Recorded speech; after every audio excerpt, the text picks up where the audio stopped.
2, 1. Funny transition and hello everyone.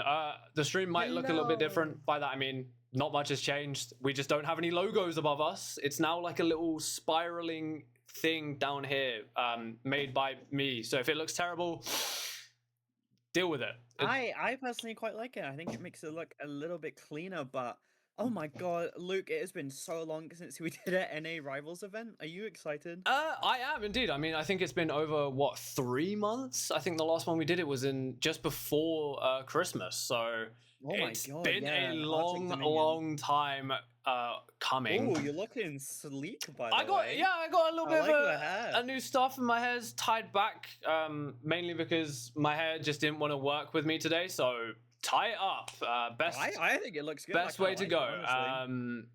But yeah, no, we got some great games today. Obviously, up first is Lunas versus Roll.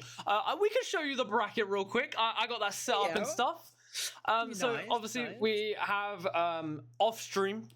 We're a little bit short on people at the moment due to everyone basically trying to play Ignite, trying to prepare for Ignite, and or doing other stuff, which is totally fair. But anyway, up first, obviously our game, which is Roll and Luna, and then off stream will be Crimson Hawks versus Eclipse. Winners of those will then go on to face Cold Paragon, and the winners of our game will go to face the Allfather. Banger game, by the way. Name. Absolute amazing name. Then afterwards, we have Equinox Gaming versus Steigen Bond. I think that's the way to say it. Yeah. Steigen Bond? Yeah. Yeah, you know what? Yeah. Steigen Bond. Hopefully they can correct. Probably. If you're in chat, do tell us if we're absolutely terrible at pronouncing names, which we are. And then we definitely are. we have Interviewers versus Cold Genesis, and then obviously winners of both of those games will be going on to face GG No LARP and Kitchen Magicians. Again, another great name. Gordon Ramsay would be proud. We do have 2 returning teams from our last tournament. Both Interviewers and Kitchen Magicians are returning teams trying to claim victory this time. I do believe the Kitchen Magicians came second. I'm not too sure. Okay. Again, it was a while ago. Yeah, what did they come under? Bacon, those teams. Oh, okay.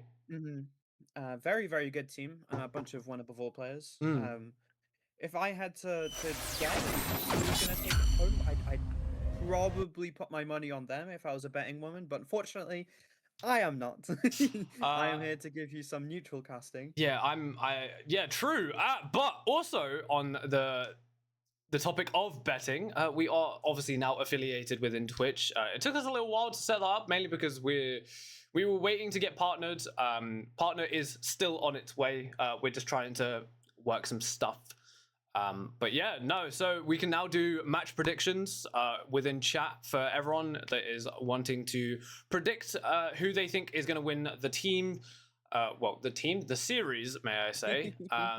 Yep. And then obviously we could do a big overall prediction for who we think is going to win the tournament. But I think that might be a day 3 type situation, not today. Let's lower the teams down a little bit. Yeah, but do you want to introduce the teams that are playing today? Obviously, well, I would absolutely love to. So, as Luke said earlier, up first we do have Roll versus Lunars, and lovely. Both teams have actually given us information, which is what we love to see. Lunars is a part of Arrows, our kind of partner org, the one that powers CL. They have Aurora, Perfect, Death, Jaqua, Banger, Water, not going to try and pronounce that, Unravel, and TTV Lichi.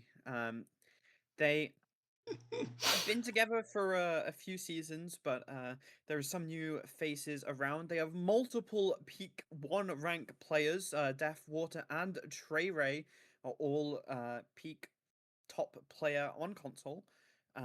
They TTV Litchi finished front page on leaderboard, and they're all Peak top 50 players. So that sounds like a pretty good team, I can't lie. I believe they have done quite well in the previous MRCs, but haven't actually seen anything. But would you like to introduce who they're going against? Obviously going up against Team Roll, who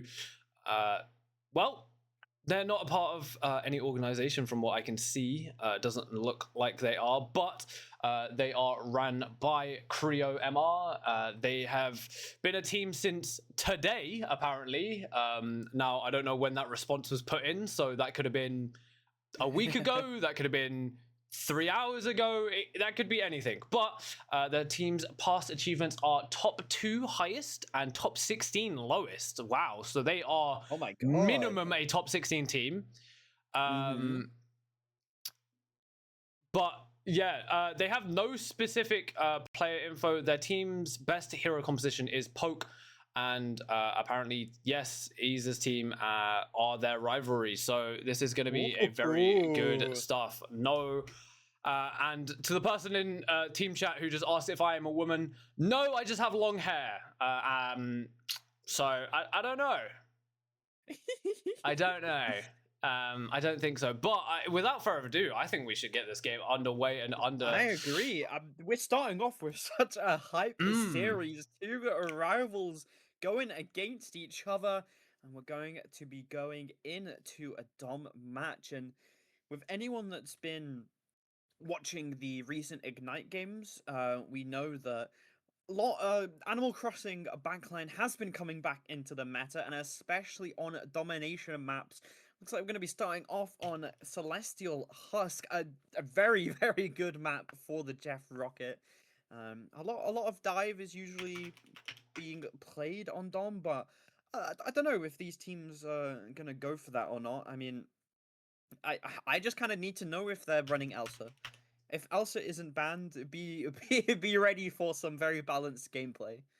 Yeah, and obviously, if you do wish to get involved, there is the prediction in chat. Do start getting your votes in on who you think will win. But let's get into this game. Let's have a bit of a caster prediction, actually, before we. I'm putting my money on Roll. How about you? I'm putting my money on Luna's. I always gotta go against you. You know. Oh, okay. I think that's the best option. But yeah, obviously, prediction is ready for everyone if they want to get involved. Instantly seeing the DD and Gambit ban, 2 very strong characters. Although, with Elsa still in the mix, could potentially be saved here. Going to be a Venom instead. Oh. Like I said, Dive is really, really nice on these domination maps. And there is the Jeff save. I told you it was coming. I mean, the Jeff Venom team up is just nice in general. Cloak and Dagger ban. Obviously, Cloak and Dagger has been very, very prominent in this season's meta. Yeah, from the one scrim that I have played so far, it has been pretty ban or pick. Yeah. From what I've been seeing, obviously in Ignite it's been played up quite a bit, isn't it, as well? Yeah, it's just her neutral is really good at the moment. Those blinds just provide so much util for the fight. So good for like bursting down specific picks, and obviously her fade kind of counters pretty much every ult. And honestly, all I'm really hoping is that we get to see some White Fox gameplay, as I personally have been really enjoying her. I think she's a very busted character and definitely should not be played, but hey, I think that's the power of Marvel Rivals, you know. And to be honest, Marvel in general, busted. Everyone is a force to be reckoned with. Yeah, that's what we like to see. And oh, we are going to be seeing the Elsa save, and I mean, that is something that is extremely scary. I'm a little bit surprised that they banned the Loki into Star-Lord. I mean, I can already see that they're probably going to be going towards a animal backline comp with the Jeff save, so I guess they don't really need the Loki, but I feel like it's just nice to have as like a backup, you know. We're back in season 2. What's with the animal backline, man? Rocket Jeff. Oh, there's yeah. I mean, oh, it does look like we're going to be seeing a Invis Jeff instead. Yeah, I mean, it's just like I don't know if anyone remembers the first Ignite season, but it was all just full dive with animal backline, every single domination map, and that's exactly what it's been like in Ignite. Often the teams with the animal backline have been winning, and looks like Lunas are going to be putting that into play. And I have a little bit of insider information, Luke. Lunas were actually very scared that they're against Roll, as like we said, they're rivals. They know each other. But Luna said that Roll is probably one of the best teams in the tournament. So Hey, I mean, there's being afraid, but then there's also like facing someone that's just so much better than you that it gives you a little bit of fun because you get to play against someone better, and if you beat them, you lose nothing. Like, I mean, yeah, you gain everything from beating them. So if and they if the think better that, team loses, ooh, that's a hit to the ego. exactly. I mean, it also means that going into lower bracket, they're gonna have to kind of claw themselves out of it, and that's also a little bit of an ego destroyer, being in lower brackets, having to beat teams that you know you should have beaten before, but now having to do it in a chance of getting knocked out of the tournament is just not enjoyable at all. But already off to a good start. Sinful able to get a very early pick onto water, but that's Rez is going to come in and obviously instantly bring it back to life. So neutral, again, as you've been saying, is the main thing for these fights. I don't know if the game's a little bit quiet. I do apologize. I think that's just better.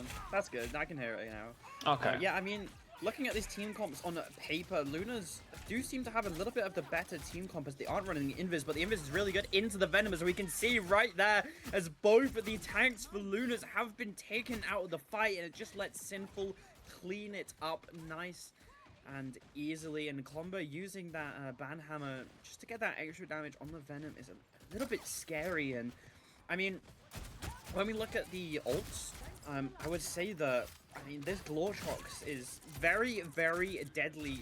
Very easy to just win a team fight straight off of a Glortrox. And oh my god, what an early pick onto Unravel. Klombo winning the little bit of a Deadpool duel there. Sinful taking out Death, and looks like they're just going to be touching spawn doors here.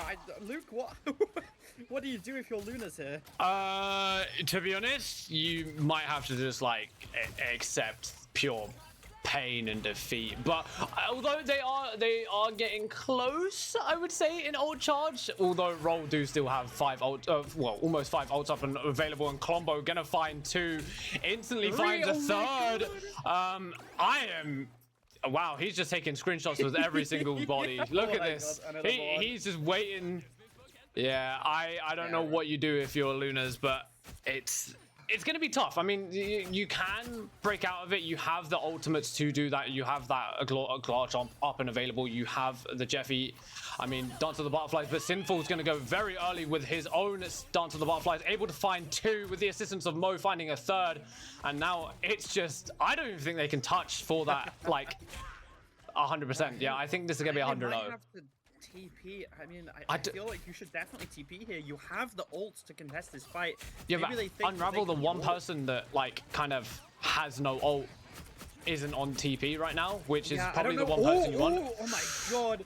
Jaffa getting extremely low, forced to use that invisible boundary. That is a really early ult in a very bad place, but I don't think Lunas is going to be able to touch. It does look like Unravel is going to be getting on the point quick enough. Both its Jeffs have come out to no avail. Ooh. Looks like Moon is going to be using a little bit of an interesting Feast of the Abyss, but it's because they have everyone in their mouth. Chance of the Butterflies coming out is going to be able to find 2, but I don't think that's enough as the overtime is ticking down. They are still stalling it right now. That Jeff trying to do all that they can. Pink Lemonade is going to fall. Death does manage to find the Pink Lemonade, but Klombo gets revenge for his fallen teammate, and now it's up to Klombo to try and clutch this out. Mumu Abila is just doing so much work on the Venom, and that is going to be round 1 to Roll. And what a dominant round.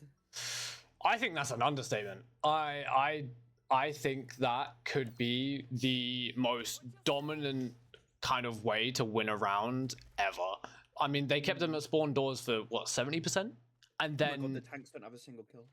Yeah, 70% on spawn doors, and then the only reason they got a touch was due to like Water's 2k with the Dance of the Butterflies. It's a lot used for not a lot gained. I do think. Yeah, I think maybe you kind of switch Water off of this Psy and maybe put him on something that's a little bit more anti-dive. I know you have the Elsa there for the anti-dive, but I think if you're kind of getting destroyed this hard by dive, you need to just switch onto like that Bucky or Would even something like a that can Phoenix work better even a here? Phoenix would be nice. Yeah, I mean, kind of going into poke, and if you manage to poke out Sinful and Mumu before they can really get to the backline, that Yeah. kind of stops the dives in the tracks, and looks like Lunas are going to be taking the high ground into this fight. Water prowling on the backline, trying to find the support. Oh. Ult coming out from Rigu, not going to be able to find anything. Unfortunately, though, they do have Pink Lemonade kind of caught out in a bad spot, but Sinful is going to take this 1v1 against the Water. Jackwa is going to be taken out by Pink Lemonade. The two DPSs going against each other as that's Luna's falling Pink Lemonade with the instantly 3. into the fight, and Pink Lemonade showing why this character is pick or ban. And Yeah, I mean, it's the fact that Sinful was able to walk away with the 1v1 win as well. I mean, that's just a little bit of an ego boost. You want to pick Psylocke into me? Yeah, all right, try it. But yeah, I mean, Pink Lemonade just absolutely running through the rest of the team, keeping everyone at bay. Klombo now going for an ult, but doesn't look like he's going to get anything. However, Jackwa is going to find Sinful and Unravel, now trying to kind of turn the tides. And it doesn't look like much is going to come from it, as there's the invisible boundary now coming out from the side of a roll. And I don't see anything coming from this. I really don't. Like, it looks pretty kind of lackluster for the side of Lunas. I mean, they have some ults charging up, but yeah, the forcing out that invisible boundary though is something that's quite nice, and the Feast of the Abyss going to be used. Not going to be able to find a pick at all, as Glortrox is going to come out, not really able to get anything though, as they don't manage to push it back fast enough. And I mean, just oh no, and Ravel getting taken out there is really bad. It's Jeff being used, going to only find his own teammate. The It's Jeff from Lunas also only finds their own teammate, as Sinful is going to win that 1v1 against Water yet again. Rora does manage to get Invis out of the fight though, but I don't think it's really going to matter, as Pink Lemonade and Sinful are slicing through Lunas and absolutely melting each of their members. yeah, they really are melting them. I think if Jeff's had some hot water, I think it actually would melt them. But Sinful able to find one with that Dance of the Butterflies, now looking to find another, but it does look like Lunas are potentially, and I say potentially, going to be able to take the point for the first time in this game. They nice are pick. going to find some possession, and it does look like Roll are just going to back up, regroup, and try and hit hard. But Lunas have a lot of defensive ults to kind of, well, and also offensive ults to kind of keep them at bay, but doesn't mean much when Klombo's going to force out an early invisible boundary. Dance of the Butterfly is on the aggressive, does find Pink Lemonade. Is it able to find anything else? It does not. Now, I don't know. I mean, it's still a good little stall that they have here. Aurora able to find Mumu, and now it's just a battle of who can win this neutral, and we've seen how good Roll are at winning the neutral. So if they can kind of keep what they're used to, maybe it's going to be good. But Klombo on this flank, able to find Aurora with the assist of Jacko. Now the ult coming out on to, I think that was Invis. Yeah, and that is death to fall 2 down. And it looks like Roll are back into possession. Time is ticking. Ult coming out from the side of the Lunas of that Feast of the Abyss, but it's not going to be enough, as he is forced to run away. I don't know, man. I really don't know what to say. It's really hard They to... have the TP up, so they are going to be able to touch the point in time. Are they going to be able to make anything happen from their invisible boundary? Is going to be coming out from Jacko extremely early into this fight, but Glortrox finds the Strange, managing to Unravel, manages to get out of it just in time though, but Death is going to fall, and that is no supports left for Luna's. Aurora has to try his best to do anything he can. Water is finally going to win that fight against Sinful, but they see 9 the point, and Roll are going to take our first map. I mean, Lunas, they started to get the picks, they started to win the fights, they started to try and, you know, start feeling themselves and getting a feel for the game, but I think it was just too little, too late. Yeah, it really was. I mean, just the pure aggression that Sinful and Pink Lemonade were able to just constantly keep on them. I think that was a lot of the primary issues with Lunas. They weren't able to kind of keep them at bay or like push back against them. I mean, look, Sinful has 13 finals and only 17 kills. I mean, that conversion rate is insane. I mean, that means every single person that he was taking a fight with, he was killing, like, instantly. I mean, look at the difference in the supports. I mean, Heavy doing almost double Aurora's damage, and I mean Jacko putting in more healing and damage than Death. Yeah. I feel like they couldn't really find their fighting. I mean, the dives from Roll were just so perfectly coordinated. Always Sinful and Mumu going in with Jacko, the three of them just annihilating the team, splitting them up, allowing Terminator kind of do whatever he wants. But Yeah, definitely yeah, I mean, it's Luna's map pick now, true. so hopefully they can bring us to something that they are well rehearsed in, something that they are comfortable on. Um, it is going to be a convergence, Yep. so I don't know what map would you like to see? What are you kind of I expecting? want the new one. I say new one. I Mm, mean, it is still it's technically the newest, yeah. it's still new, but yeah, I really want to see the new one. I think that will be.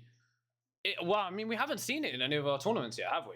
Like every Nope. Marvel Rivals we've done, like it hasn't been played. So, I definitely enjoy watching that. I've seen it a bit in the Ignite. It's been Hmm. enjoyable to watch. There's a few kind of cool plays that you can get on it.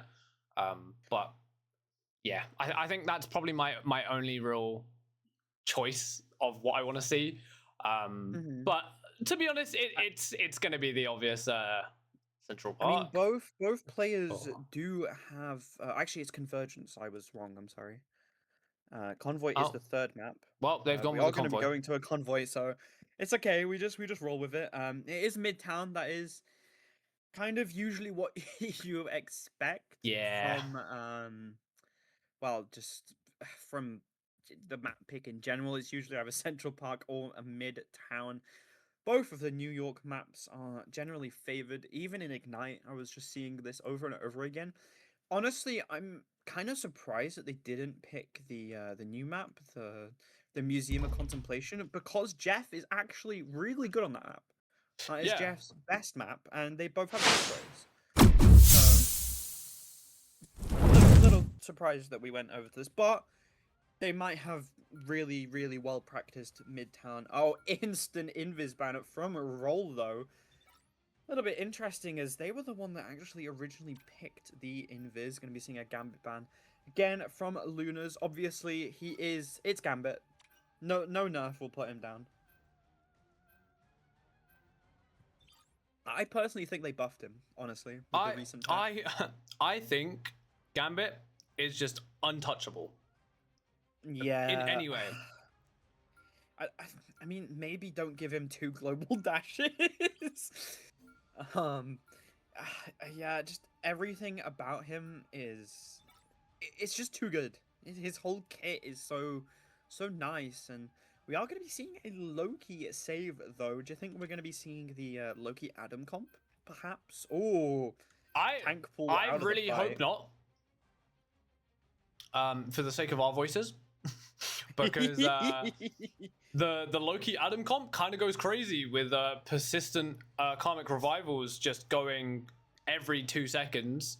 Although I Mhm. think with the ult changes, maybe it's less achievable.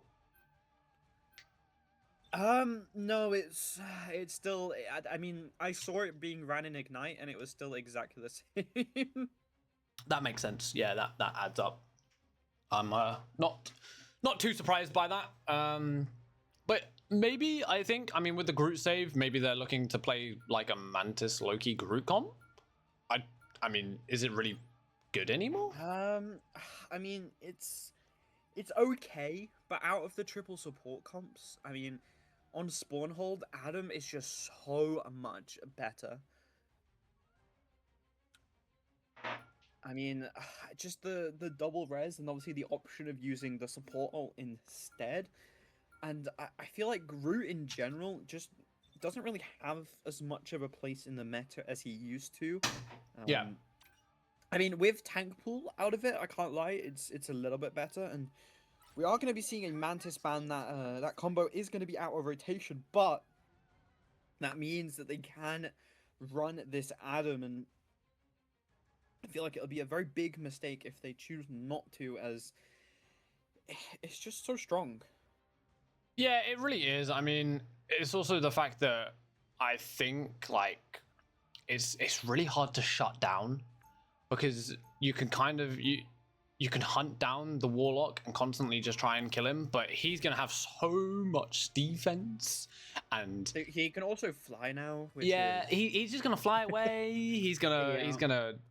He might even just die once and then go res somewhere. You know, like it's pretty impossible to get away with kind of We shutting are it going to down. be But seeing a spawn hold with the Luna as the second support. Obviously, you'd usually want an invisible cloak, but both are bye banned. bye. So, Maybe not.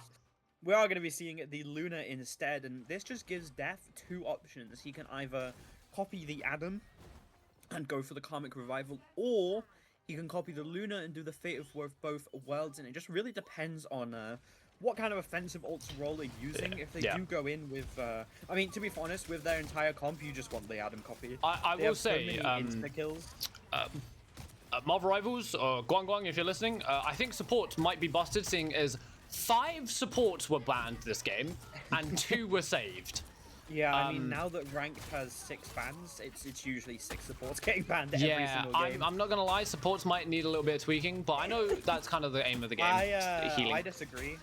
Is that because you're a support player We by are any chance? instantly getting a lot of space on the side of Roll, and I'm not really too sure what Lunas is doing. Usually you want to play in this little under area in the bar, but they've just kind of opted to play in the open, which, Yeah. like as you can see, Roller just using that to get space, and oh my god, Rigger getting taken down instantly by Pink Lemonade. Karmic Revival instantly coming out. That is the God of Mischief being used to bring his entire team back up. Sinful gonna be able to take out Rora, though, is instantly gonna get res. It is still going up, and Rora I see something. now has that Fate of both worlds, and it looks like Pink Lemonade is going to be looking for this. Oh, and it's going to be going straight. Oh my god, he gets taken up by water before he's able to get it off, and this is a really, really good fight for Lunas. Now the Iron Man is out of the fight, and they have the worst goal. Meteor M is going to be going up into the sky as he does manage to land that Strangling Prism onto one, and looks like Tevi and Sinful are just going to be taking out all of the members of Lunas, and Oh,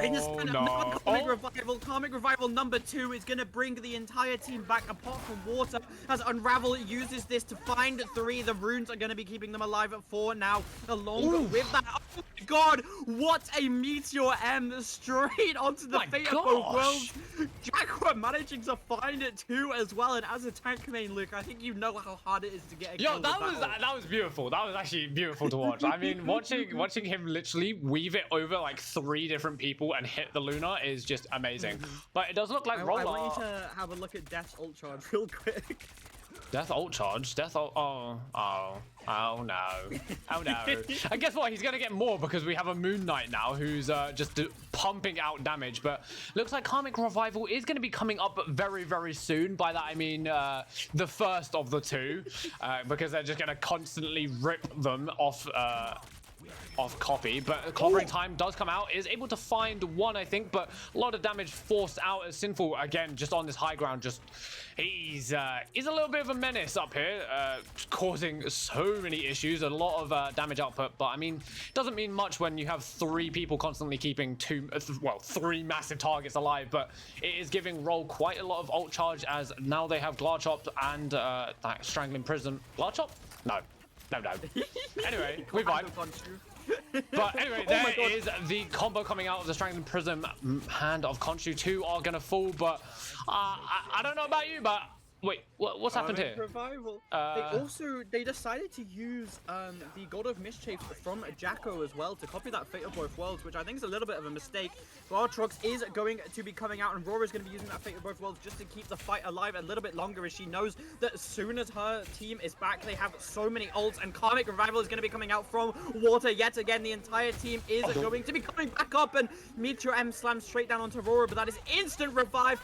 Riot Minders to force out that Fate of both worlds with the Meteor M of his own soul bond is coming out, as they now can push, and as soon as this Fate of both worlds is over, Unravel can look for this ult. Clobbering time isn't really going to be able to find anyone, but Strangling Prison finds 2, but it doesn't matter. Sinful uses his Hand of Khonshu to force the remaining members of Luna off the point, and it was a really, really good hold, though. I don't know about it really you, was. but Luna are looking so much better in this match. Oh, the instant switch off the Adam is quite funny. Yeah.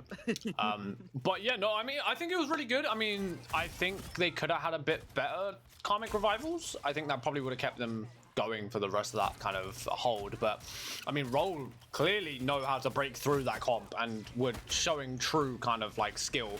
But now Strangling Prison up on and online, and Pink Lemonade not far behind her ult.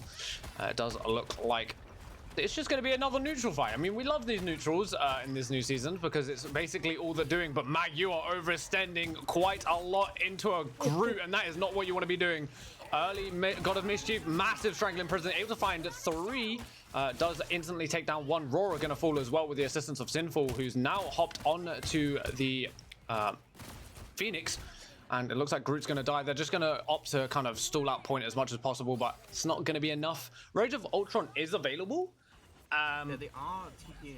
Is it even good anymore? Like, yeah, it's still very, very broken. It's a fast ult, and it actually does the most healing in the game out of all of the different ults. Glortrox is going to be coming out, and it is finds 3, and they're all going to instantly die to Pink Lemonade, who yet again finds the perfect Glortrox to rip Luna apart. And I don't really know how I feel about Luna's comp here. I mean, I kind of get what they're going for with the Ultron and Star-Lord, but I mean, you're playing into Jacko's Loki and on that Phoenix, so he can kind of just do what he wants. There isn't really any pressure onto Roll. Rora does have that Fate of Both Worlds, so Fate of Both Worlds is going to be forced out from Tevi, though. Very, very early as the group is getting extremely low. It looks like we're going to be going into the with the Meteor M and Ensong Inferno combo, wiping out Lunas yet again. And Roll are not too scared about overcommitting ultimates here, as they are getting so much free space into this third point, and which is really, really helpful, as the last part is actually one of the easiest to push, as you just have really, really good sightlines. Lunas, though, they do have the Strangling Prism and the Galactic Legend. As I said before, though, the runes are just going to keep the members of Roll nice and healthy, but Pink does manage to get taken out, though. Tevi getting extremely low. The Luna is forced to run away. Is going to be keeping up a little bit longer. 1 health on Tevi. Luna Snow escaping barely with her life. Yeah, and I won't lie. Oh, here's the Rage of Ultron coming out, and it's not going to find much. It does force out, obviously, that God of Mischief into a... You know what? My brain actually just stopped on that, but Glortrox able to find 3, and it doesn't look too good for Lunas. Only the supports are the ones standing. Instantly, the Fate of Both Worlds coming out from the side of Lunas, with obviously the assistance of that God of Mischief. Well, technically you can't say Goddess of Mischief because there's the female skin, but there is the Strangling Prison coming out from the side of Luna's. Roll with the Ensong Inferno, and now the Meteor Rem is able to find anything. It does not, but it does do a lot of damage, and now it's looking like a cleanup session for Roll as they take the 3rd point. Yeah, what an absolutely amazing performance from Roll there, putting their name literally as they casually roll through both point 2 and 3. Luna's managing to stall it a little bit at the end there, giving us 30 seconds to work with, and I don't know, it's really scary because Jacko has just had such amazing runes this game. Lunas haven't really been forcing that low-key cooldown that much, and so he's just kind of got a free reign of, I can use it whenever I want. I can use it to counter your ults. We don't necessarily need a support ult to stop your big damage ults. And a little bit rough, I can't say. I am excited to see how Roll play this low-key Adam comp, though. Yeah, I'm excited too, but I'm kind of scared of the comic revivals. I think Roll have it kind of locked and loaded. Holy crap! Sorry. Hey, crap is not a swear word in America. So yeah, but 37 and 1 is a hate crime. Elsa moment. Please nerf that character. Thank you. Oh, hello. Oh, you were talking about the goddamn Groot. Okay. Yeah. Yeah. I don't know. I don't know. You know, the entire Does team look is like just absolutely We're going go. to be seeing quite a normal spawn break here from the side of Luna's, opting to use that Storm Moon Knight neutral, which, as you can see from Combo's health already, it is a very scary neutral, but just look at how much presence Roll's tanks already have. They are not allowing Lunas to push as easily as they got to. Pink Lemonade getting scarily low, having to use the runes to save him, as Jacko now down a very important cooldown. And I mean, Lunas know that this is their time to start pushing. They already have the Hand of Khonshu, going to be using it pretty much instantly. Not going to be able to find anything, though. It might take down a Klombo, which is a big pick, and Water just pushing forwards. Pink Lemonade is going to fall next, and no Karmic Revival yet to save them, as it is only on 55%. Jacko on the 27-90% now. But Sinful has been taken. That means that they can't copy it. They are forced to already TP back to point, as Combo has switched off of that Groot. And I mean, this is already such a nice push from Lunas, exactly what we want to see in a situation like this. The CYA is going to be coming out, trying to cause so much goddamn damage. They do also have this Omega Hurricane roll, and not too scared though, as they know that they have this Comic Revival set up and ready. But it looks like Jackwood knows. Jackwood's using that Omega Hurricane to try and maybe find a couple of the picks out of the Comic Revival. They just really need to take down Sinful though before he's able to get the Comic Revival of his own out, as it is going to be coming up. It's going to be giving them enough time to touch though. That is 2 Comic Revivals. That is a CYA copy as well. That is so much damage, so many ults being thrown. Meteor M isn't going to be able to find anything. Does take out the CYA though, as I mean, Lunas have so many more ults to work with here. Oh my god! What an amazing Eye of Okamoto. Meteor M is going to keep the team up and alive for now, though, as Sinful gets that Meteor M straight into the face. Wanga is going to be looking for Tevi now, wanting to take out that other support, but it doesn't matter. His backline has been wiped. I think that was a amazing Eye of Agamotto. Absolutely beautiful to watch, I will say. But yeah. I mean, the pure neutral from both of those teams there, I mean, just absolutely ripping ults as soon as they could. The copy of the CYA, I didn't think that was going to be a play, but apparently it absolutely was. I think with the amount of like kind of damage that it gives, and obviously them basically just constantly ripping a new life, being able to just constantly keep that damage output puts them in a scary position. I mean, obviously you see the position that they're in now. There's a minute 17 left, not too far to go, as Pink Lemonade instantly gets taken down, as there's the CYK coming out, Hand of Khonshu as well, but it is able to find 2, maybe 3 actually, and it looks like Jacko's gonna die as well, as the team's just getting cleared out. That is going to be first point going to Lunas. Wow, they did that really quickly. Clean team fight, only needing to use the CYA and a Hand of Khonshu to take them out. Pink Lemonade going to be happily switching back to this Elsa. Sinful going on to that Phoenix as well. And I mean, you couldn't have played that any better. Luna's perfect execution. They knew that Jacko didn't have that God of Mischief quite yet, so wasn't able to get a Comic Revival, and is going to allow them to get a little bit of space already. But Pink Lemonade on this off angle just causing so much pressure. Lunas really need to clear that out before they try and push any further. Unravel getting scarily close to the Strangling Prisoner. They really want Water to get that Hand of Khonshu back up and available as quick as possible, and into the Loki. That should be quite easy. Runes have already been forced though. Jacko no longer having that cooldown is going to be looking to copy. Both Lokis have copied. Fate 2, double Fate of both worlds coming out. Pink Lemonade scarily close to his Gore Truck, though, and Lunas are going to need to be careful, as it's really, really scary, as the Hand of Khonshu, Meteor M coming down, every ult being slammed, and oh my god, Mumu finds it too, but it looks like Lunas come out of the ult fight slightly on top, but my god, Luke, what is happening? Yo, this is just blow for blow. Like, they are just trading constantly, doing what they can to keep this alive, and it is absolutely paying off. I mean, Momo able to get the... Momo? Why did I call... Anyway, Mumu able to find the double kill with that Meteor M is absolutely amazing, but oh, Klombo getting a little bit too aggressive. They're able to get taken down, but it is a group for a group. Both sides down a group now. Elsa on the side of Luna's getting awfully low, but that Fate of both worlds is going to come out early from the side of Roll. Yep. the names are very close, but also not. It's like one syllable. Anyway, Hadakoshi coming out isn't able to do enough, but with the assistance of Jackwa, does find Mumu. I'm calling him Momo now. You know, Wait, there's no rooms. But there is Glatrox coming out, does a lot of damage, and a massive Strangling Prison does find 2 with the assistance of the Ensong Inferno. It's not able to find anything. Death is gonna find 2. Apparently, this is the most killing Loki I've ever seen. Able to just angry Loki. Yeah. Just taking down the entire team. He's doing it himself. He said, you know what? I'm gonna carry my team to victory.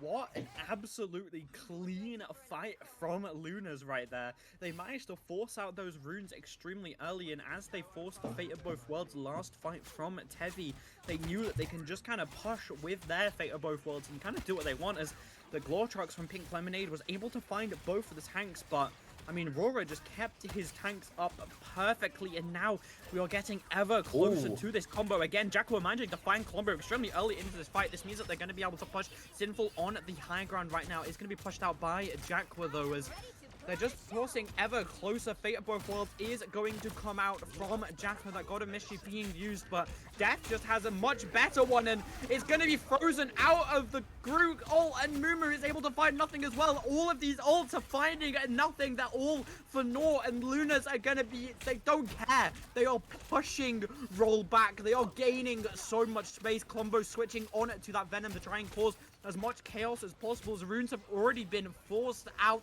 from Jacko. Such a big cooldown already gone, as Rora is getting so close to this ult again, and oh my god, never mind. Rora is gonna get the nuke dropped straight onto him as Roll finally win a team fight.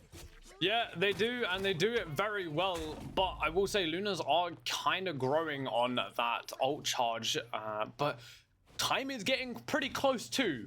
The clock is ticking, less than a minute left. They have a lot to kind of, I say quite a far distance to push, but it's really not. It might seem like a massive challenge because obviously they got to break out of this spawn, but Glatrox coming out, able to grab the group, but it's not going to be enough. Meteor Rem coming out from the side of Luna's gonna find Sinful. Wow, what a little shot that was. But Fate of Both Worlds early coming out from the side of Roll, as they're going to try and look for the damage boost onto this Luna, who's also using Fates of Both Worlds, but it's not going to be enough. Hand contribute onto the backline, able to find one as Tevi falls, and now, oh my god, wait. She got a little bit stuck there. Pink Lemonade was bouncing on the Unks, does get taken down, and now there's only 10 seconds left. Wait, they have to push the entire distance, and there's only 3 people left alive. They can't do this. Groot gonna throw out a Strangling Prism as a last-ditch effort, and I don't think it's gonna be enough. Although Jacqua does have a Glatrox, and it could be possible. TP is up and ready, and that is a massive Glatrox, able to find 2, but with the Fates of Both World coming out as well from the side of Roll, I think that was. Yeah, but Meteor M unable to find anything as they are now pushing closer and closer. Luna's finally seeing that end line, that finish line in sight. Overtime coming through Sinful with the Entong Inferno. Is it going to be enough, or is it just going to get instantly shot down? Predictions? Oh, okay.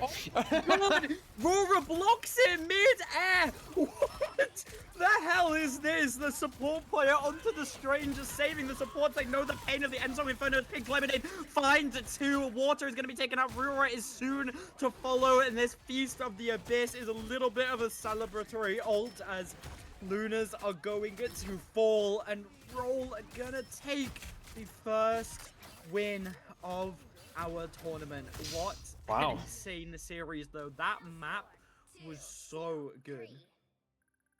That was a spectacle to watch. I absolutely love that. I can't believe Rora blocked that. Yeah, I was like, yo, predictions on this getting shot out and then instantly just gets blocked. I was like, okay.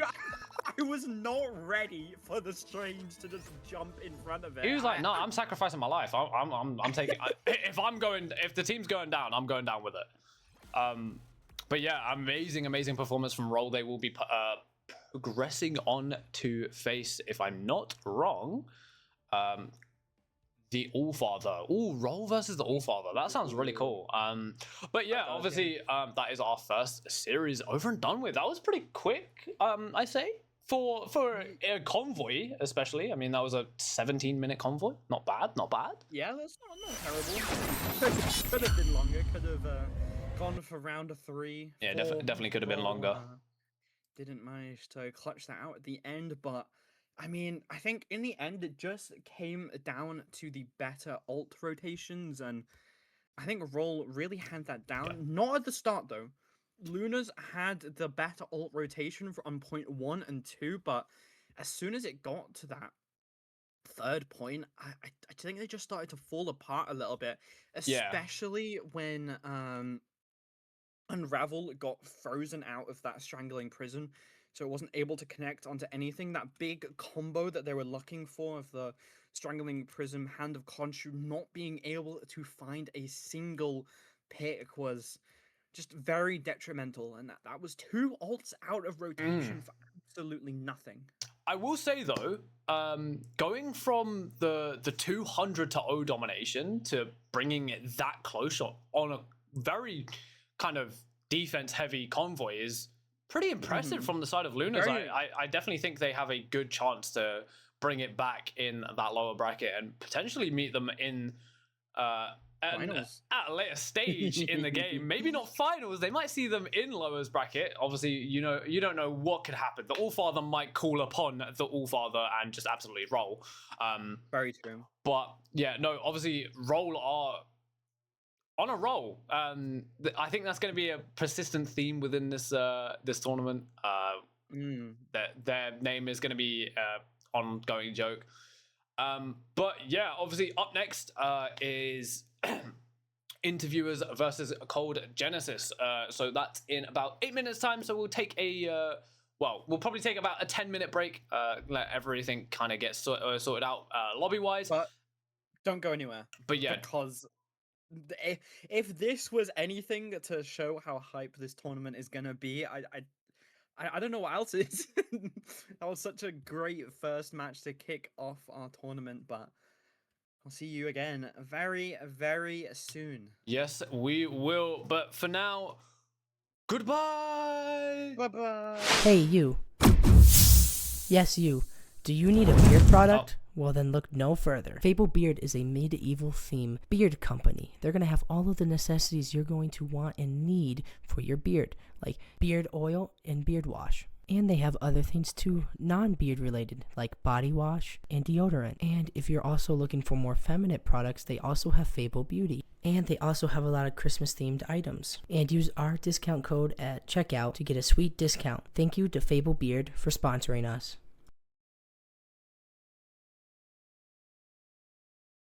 Welcome to Bad Game Store. How may I help you? Hello, sir. Can I get the new Call of Duty? That'll be $267. That price, huh? Game Evo is the best place to get games for a great discount. Indie games or mainstream games, you can get them for a great and massive discount. For instance, look at Arc Raiders. And if you're not looking into buying any new video games, we also have discounts on gift cards and in-game currencies. And if you want even more massive savings, use our discount code. And thank you to Game Evo for sponsoring us. Well, hello there, Average Joe. Are you tired of having bad logos in design and you would like to get some done by professionals that do designs like these?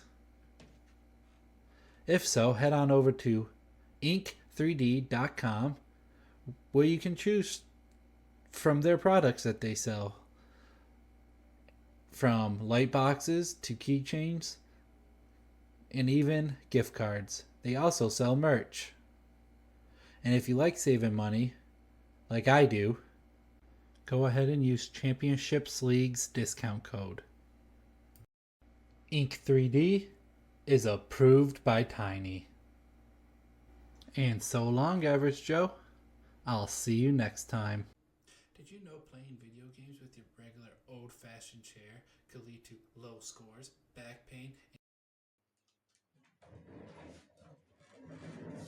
and even sometimes this?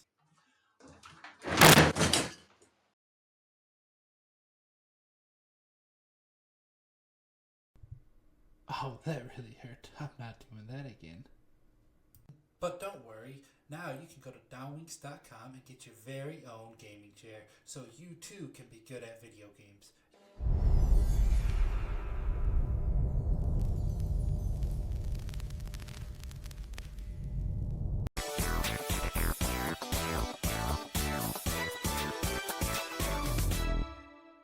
Ladies and gentlemen, my name is Xavier Hawkins here as I'm here live at a party in the background. I am your mental health coach, Xavier Hawkins from the Arrow University, here to get lit as hold off the drink for me. I'll get it later. I'm in an interview, man. Come on. I'm sorry about the background. The ladies want me because I'm the #1 carry. So let me tell you a little bit about myself. I'm, like I said before, I'm a mental health coach from Arrows. I want to go over a quick disclaimer, which is I am not licensed. I am just a mental health coach, not a mental health licensed counselor. So I cannot do typical counselor things like prescribe medications, because that's not what a counselor does to begin with. That's a psychiatrist, and that's not what I am. I don't do proper diagnosis. I cannot give you a treatment plan and any other aspects that a licensed mental health counselor can do, which I cannot. But besides that, I am your mental health coach from Arrows, and I hope you enjoy the show. So how you doing, guys? So we're going to go over what ego is from a fundamental standpoint. So according to the dictionary, ego is defined as the opinion that you have of yourself and your sense of your amount of importance. So in other words, it's what you think of yourself versus what everyone else thinks of yourself in layman's terms. So there is a huge difference between being confident and being egotistical. Being confident is like a buff, while being egotistical is a nerf. So when you are confident, your confidence comes from evidence-based, like practicing and being consistent. When you make a play that's going to help your team. When you look at failure, you think of it in a clinical manner of what could I do better? What did I do wrong? And you're just calling the shots in a confident manner. And you're saying, hey, go make this play because this can happen. But when you're egotistical, it is a nerf. For starters, you're not even helping your team. You're helping only yourself and nobody else. So you're doing it for your own validation, not for the team. Then the next thing is the classic, I am better than everyone in the lobby. You know, I'm him, I'm that guy, even though you're not. And then when you die or you fail, you're like, my healers aren't healing, GG no heals, my team is dog shit. You literally look everything under the sun to blame other than yourself, and then you just don't communicate, you just yap.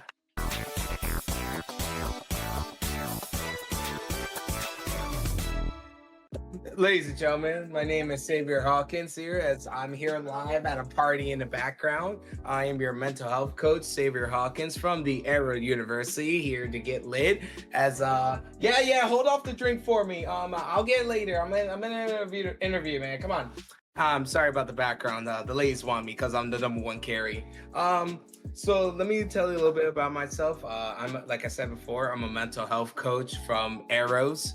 I want to go over a quick disclaimer, which is I am not licensed. I am just a mental health coach, not a mental health licensed counselor. So I cannot do typical counselor things like prescribe medications, because that's not what a counselor does to begin with. That's a psychiatrist, and that's not what I am. I don't do proper diagnosis. I cannot give you a treatment plan and any other aspects that a licensed mental health counselor can do, which I cannot.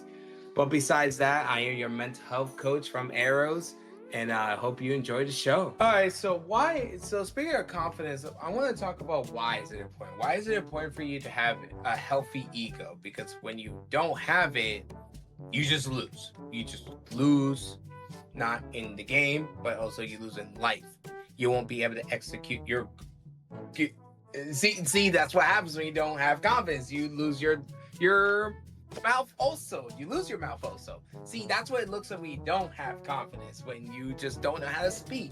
But because I do have confidence, I'm going to show you what that looks like when you do have confidence. So like I was saying before, right? You lose out on the chance for you to accomplish your goals. You lose out on, especially if you're in an esports environment, you lose on a chance of winning your games.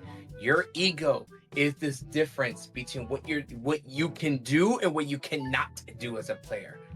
And also, as well as if you in a team-based game like Marvel Rivals or Overwatch, and you have a tank that doesn't want to make space, then that doesn't leave your team any room, and you're gonna feel constant pressure. And speaking of pressure, when you're not confident, so you don't create pressure, you don't create that respect that you want the enemy team to give you respect. Because in other words, they're gonna think you're dog shit.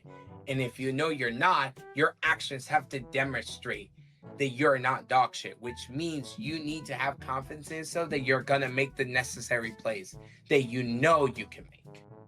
That's why it's important. It's not because it makes you look better. No, it's just simply whatever that you want to be, you have to match what you say. So in other words, put your money where your mouth is. That's why confidence is important.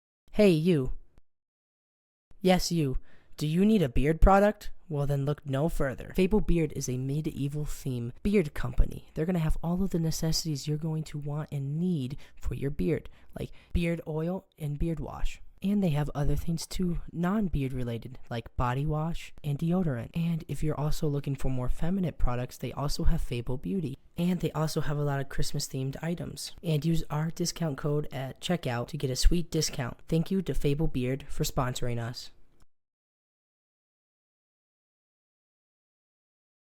Welcome to Bad Game Store. How may I help you? Hello, sir. Can I get the new Call of Duty? That'll be $267. That price, huh? Game Evo is the best place to get games for a great discount. Indie games or mainstream games, you can get them for a great and massive discount. For instance, look at Arc Raiders. And if you're not looking into buying any new video games, we also have discounts on gift cards and in-game currencies. And if you want even more massive savings, use our discount code. And thank you to Game Evo for sponsoring us. Well, hello there, Average Joe. Are you tired of having bad logos in design and you would like to get some done by professionals that do designs like these? If so, head on over to ink3d.com where you can choose from their products that they sell. From light boxes to keychains and even gift cards. They also sell merch. And if you like saving money, like I do, go ahead and use Championships League's discount code. Ink3D is approved by Tiny. And so long, Average Joe. I'll see you next time. Did you know playing video games with your regular old-fashioned chair could lead to low scores, back pain, and even sometimes this?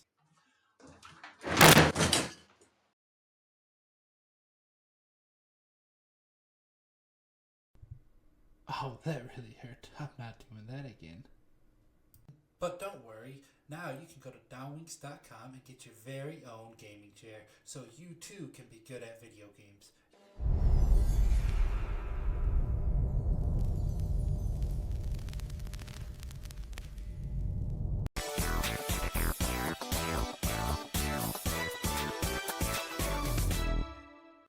Ladies and gentlemen, my name is Xavier Hawkins here, as I'm here live at a party in the background. I am your mental health coach, Xavier Hawkins, from the Arrow University, here to get lit. As hold off the drink for me. I'll get it later. I'm in an interview, man. Come on. I'm sorry about the background. The ladies want me because I'm the #1 carry. So let me tell you a little bit about myself. I'm, like I said before, I'm a mental health coach from Arrows. I want to go over a quick disclaimer, which is I am not licensed. I am just a mental health coach, not a mental health licensed counselor. So I cannot do typical counselor things like prescribe medications, because that's not what a counselor does to begin with. That's a psychiatrist, and that's not what I am. I don't do proper diagnosis. I cannot give you a treatment plan and any other aspects that a licensed mental health counselor can do, which I cannot. But besides that, I am your mental health coach from Arrows, and I hope you enjoy the show. So how you doing, guys? So we're gonna go over what ego is from a fundamental standpoint. So according to the dictionary, ego is defined as the opinion that you have of yourself and your sense of your amount of importance. So, in other words, it's what you think of yourself versus what everyone else thinks of yourself, in layman's terms. So, there is a huge difference between being confident and being egotistical. Being confident is like a buff, while being egotistical is a nerf. So, when you are confident, your comfort comes from evidence-based, like practicing and being consistent. When you make a play that's going to help your team. When you look at failure, you think of it in a clinical manner of what could I do better? What did I do wrong? And you're just calling the shots in a confident manner. And you're saying, hey, go make this play because this can happen. But when you're egotistical, it is a nerf. For starters, you're not even helping your team. You're helping only yourself and nobody else. So you're doing it for your own validation, not for the team. Then the next thing is the classic, I am better than everyone in the lobby. You know, I'm him, I'm that guy, even though you're not. And then when you die or you fail, you're like, my healers aren't healing, GG no heals, my team is dog shit. You literally look everything under the sun to blame other than yourself, and then you just don't communicate, you just yap.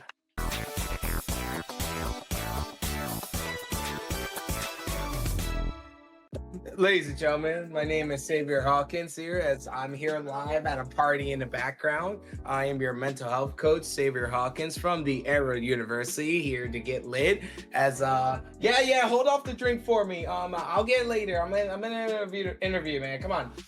Sorry about the background. The ladies want me because I'm the #1 carry. So let me tell you a little bit about myself. Like I said before, I'm a mental health coach from Arrows.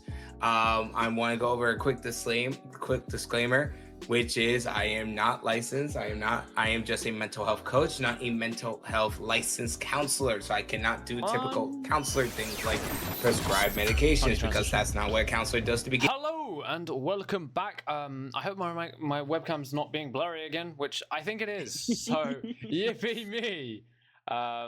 Fingers crossed. Unlucky though. No. It's okay. I think I'm a little bit blurry too, so It's alright. It's I alright. can just be the blurry duo. But Oh, there we go. we have got an exciting match for you, interviewers versus Cold Genesis. Interviewers are another one above all console team. Yeah. Absolute demons, and they are actually a returning team. I can't really remember where they placed last time, but it was probably not top 3 if I can't remember. It's lost in the stratosphere. It's somewhere. Actually, you know where it will be? On YouTube. Yes. On YouTube. YouTube.com/championship leagues. I think that's it. If not, I will throw it in the chat once I find the YouTube link. Which shouldn't take me too long because I have it on speed dial, right, guys? Anyway. On Cold Genesis, we have Grim Owl. It's like Owl D Sus, but I'm just gonna call them Owl because I'm sorry, I don't want to mess it up. Troll Dragon, 2 MR, Scorch Boss, Bipped, and 1 MR. They have been a team for 3 months. Oh. This is actually their first tournament, which is Wow. very, very exciting. A chance to show off what they've been working on. They really like their brawl and a dive, and I would read out the interesting player info if it wasn't just saying the OTPs. Oh. Apparently, maybe though, not a good idea. Mip Mup is a clutch OTP. Oh. So, okay. they aren't currently playing, so we're not gonna see Odysseus. any Mip Mup clutches. Oh. Oh, bit of a shame. And would you like to introduce our returning team to us? Yeah, now, if we could give you any information on which team it was that was returning, I would love to, but I can't. Anyway, moving on. Obviously, interviewers. They consist of Mishi, Mulmul, or Mumul? Yep. Truly Rose, Clownery, Little, Holiday, Orthodox, Jackson, Dart, and Whisple. I hope I didn't butcher any of those names. I do apologize if I did. You may butcher me. It's fine. They've been a team since season 1, so they have been together for a while. That's like almost a year, no? Yeah, that is. Well, the 1 year anniversary was a couple months ago. So yeah, Yeah, wow. probably about a year. Wow. That's crazy. That's really impressive for Marvel Rivals. Seeing as like most teams disband after like one MRC. Me. Past the team achievements, they are top 16. It doesn't say if it's Ignite or MRC. Who knows? Apparently, their best hero composition is Dive and Brawl. They have no specific player info, and apparently, Luna are good friends with them. Oh, that's pretty awesome, actually. And they have no Well, I mean, rivalries. They're both just friends. console teams. Then no, they've got no haters, just friends. Yeah. And then But to interesting information. Yeah, go on. They sorry. started off as a group of friends and now turning into an org. That's pretty cool. Oh, Um, that's pretty good. To wizard in chat, is it Odysseus? Odysseus, That's yeah, like the the mythological Greek god. hero. Yeah, I'm hot just trying to hero, work whatever out it is. the. I think he's a hero. I don't think he's. Oh, he might be a demigod. I Actually. would Sorry, I would get my my girlfriend in Greek here. She knows mythology all of isn't that that. great. She literally studied it. So Oh my god! Don't ever put me in a room with your Odysseus. girlfriend. I will I will yap her ear off. Oh, Greek hero. Greek hero. There you go. Odysseus, Yeah. the Greek hero of. Yeah, there's too many paragraphs. Well, Anyway. both teams are ready. So without further ado, I think we Ooh. should Let's. get in this. I don't know if the prediction went through. If not, I can run it again for the people in chat that wish to have another chance at it. You know. Bet your channel. Bet point. your channel points. Woohoo! Now, I will. I've been meaning to say it's Happy Trans Visibility Day, everybody. It If we've got is. any trans in it chat, any fellow trans girls or guys, happy Visibility Day. Hopefully you have a great day as we are visible for once. We're no longer invisible. Yeah, I was very questioning that. I was like, I'm questioning the name of the day, but yeah, cool. Luke, 364 days in a year, I am not visible. But Yo, today, that's cool. today I That's am. cool. Invisibility is a gift, I guess. I don't know. You know what? I Um, agree. As an invisible woman main, I have to agree. Yeah, you're with just you on that one. you're just always invisible woman. Like that's it. But Yeah, all looks right. like we are going to be going to Hell's Haven. Mm. Really, really one of my favorite Dom maps actually, and I wonder if we'll be seeing more of that animal backline. It's another good map for it. I mean, I can't think of a Dom map where it isn't. So it's kind of just always. Oh my god. Oh, sorry. That Loki, that Hawkeye legendary is aura. I can't lie. Yeah, I also think that is scary. I would not want to play against that. You know that guy can hit shots, and your support's ulting. Oh, it's fine. Don't worry. Yeah, he's dead. Gone. Dead. Gone. Bye-bye. Just out of existence. Instant tank pull ban though. Something that we'll see quite a lot. That character is very, very broken. No ban from the interviewers. A little bit of a mind play. Mayhaps. Or a ban. Or a ban. Or a ban. Yo, that's cold. That's cold from Cold Genesis. You know, are they gonna aura save? Who do you think? Who are you betting? Oh. Who do you think's gonna win?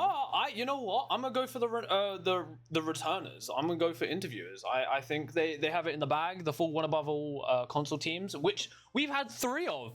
I think we've had more one above all console players in one tournament than the entirety of the actual servers. So who knows? Hi, Kira. How's it going? Awake at midnight. Tut tut tut. Hello. Hello. Are we not awake at midnight? Yeah, okay, but we don't work or go to school. I go university. Do I Yeah, go but university? what you're doing right now is your university course. That is also very true. Yeah, I study esports, and I'm currently casting esports. So I just tune in and there is 2 and no bans. oh, yo, what's going on? 800 ping in her head all day gone. That's You know actually what, me insane. too. Yo, there's some Well, serious. I hope that we can be a good distraction as we are going to be watching some awesome Marvel Rivals gameplay. Well, I don't know. They're failing to ban at this point in time. So They are failing to ban. Angela save is nice though, especially on this map. There's only really one specific point that's particularly good for it. I do like to see the invis save. I will say, at least they got out like the key bans, and like It's true. they got out the key things that could cause an issue. But But DD is still in the game. I was gonna say I haven't seen a DD in a while. Also, that captain legendary is a little bit of aura. I will say. Do you know what I Oh was my god, the watching? rogue legendary. That's kind of crazy, actually. Yo, okay, what is going on in this game? She might be the goat. I'm liking the comp from Cold Genesis though. Thank you, I appreciate it. I made it with my girlfriend. Yeah, I know it's a pretty nice comp. I definitely love seeing the white fox. It's just such a nice like stable kind of. Yeah, Have you yeah, seen they're the rest of the definitely comp? not running that. Yeah, so interviewers. I was gonna say, really, yeah, really nice dive comp. You're like, yeah, no, it's a really nice comp. They got the white fox, and then I saw it click in your head. You're like, oh, I've seen what is above the white fox. Yeah, Hey, I mean, I know that team up. Is it even still in the game? Oh, which one? The Scarlet Witch Magic comp team up. Is that even still in the game? No, oh. it's Strange. Strange has a team Uh-oh. with both of them. Oh. We are going to be seeing them running out onto this, not White Fox, unfortunately. Both teams are going to be running that Loki Invis, especially good against the Angela that both teams are running. And this is actually the exact point where Angela is really strong. We're going to be seeing 2MR getting thrown into the backline, instantly spotting out where interviewers are rotating to, is just going to use that information to walk away, as interviewers have the top lane. Little already going in for a dive, as well as Clownery not really able to find anything, but Jason Dart takes Odious off the map. She is already out, and that's another one as well. Troll the Dragon falling to Jason Dart. This is why they saved that Angela, exactly for this reason. I just sneezed. I do apologize if it sounds like. I thought you were laughing at my voice. No, I sneezed. I was trying not to make it loud, and instead I just sounded like I died. I do apologize. But on paper, what do you think is the better comp? I genuinely would say interviewers. I mean, they have such a good dive comp, like with the double kind of dive DPS with the double dive tanks. I mean, it's just a lot of pressure to constantly keep on them. Cold Genesis do have the kind of counter dive, I would say, with like the kind of the oh my god, Phoenix with the Wolverine. I wouldn't really say Wolverine's counter dive, but he is good against some things, yeah, I guess. That's more the thing, honestly. Yeah, I was gonna say the thing's probably the best there. But I mean, Jason Dart, yeah, clearly showing his true skill with Angela, able to just take, I think it was 2, maybe 3 off the map in that first fight. Oh. Don't even. It was a very, very fast fight, and it's like Cold Genesis are gonna be falling yet again. Interviewers just holding on to this point. Cold Genesis really struggling to kind of find their footing in this match. Are going to be switching on to the Jeffrey instead, and I can't say that I blame them. Jeffrey is really nice onto this map, especially when you're playing against a counter dive. Odious going over to that invid, and no Loki available for Cold Genesis anymore. Interviewers have both support ults up and online. Little with that living chi ready to go, gonna be using that E extremely fast. Holiday finds Odious, a little bit of an invis diff right there as the living chi is getting activated, absolutely melting in Cold Genesis, his health bars, and looks like they're not even going to get a chance to touch the point. Grim does manage to get a pick off the map, showing that it's not only Jason that's able to make plays like that, but it's going to be all for naught as Jason goes to cancel the TP, isn't able to get it in time though. They do have the Heaven's Retribution up and available to try and cause a little bit of chaos. Burt is going to be able to take down Clamory extremely until into the fight. Jason uses that Heaven's Retribution to try and catch as many as he can, is going to be able to take down Blur. Heaven's Retribution from Grim in response, going to be used with this It's Jeff to take out Holiday. Visible Boundary going to be coming out from Odious just to keep them up for a while. Rose using that assembled to just keep the members of Interviewers alive for that much longer. Let the Devil out is going to be coming out from Clownery. A little bit of a celebration all as they win the point 100-0. What a dominant performance from Interviewers. Yeah, I will say, I mean, they definitely showed some skill there with the selected characters. I will say I don't think the Let the Devil Out was really needed there at the end, but I guess, you know, to kind of confirm the point and the 100%, I guess it can slip. And also with how quick Daredevil can get his ult back, it's not really too much of an issue. I will say Clownery and Holiday, you're slacking with the 2 deaths. Come on, man. Like, it's there's 4 people on the team with 0 deaths, and you two just Holiday got taken off the map. Okay. Yeah, she got a bit of an unfortunate situation. I will say. I mean, but no, yeah, obviously, amazing performance from Interviewers, getting that 100%. And I mean, I wouldn't say Cold Genesis are fully out, but I think they're struggling a little bit on this comp. I mean, we're seeing now the rogue switch. Yeah, we do have a triple tank. Ooh, and Punisher as well.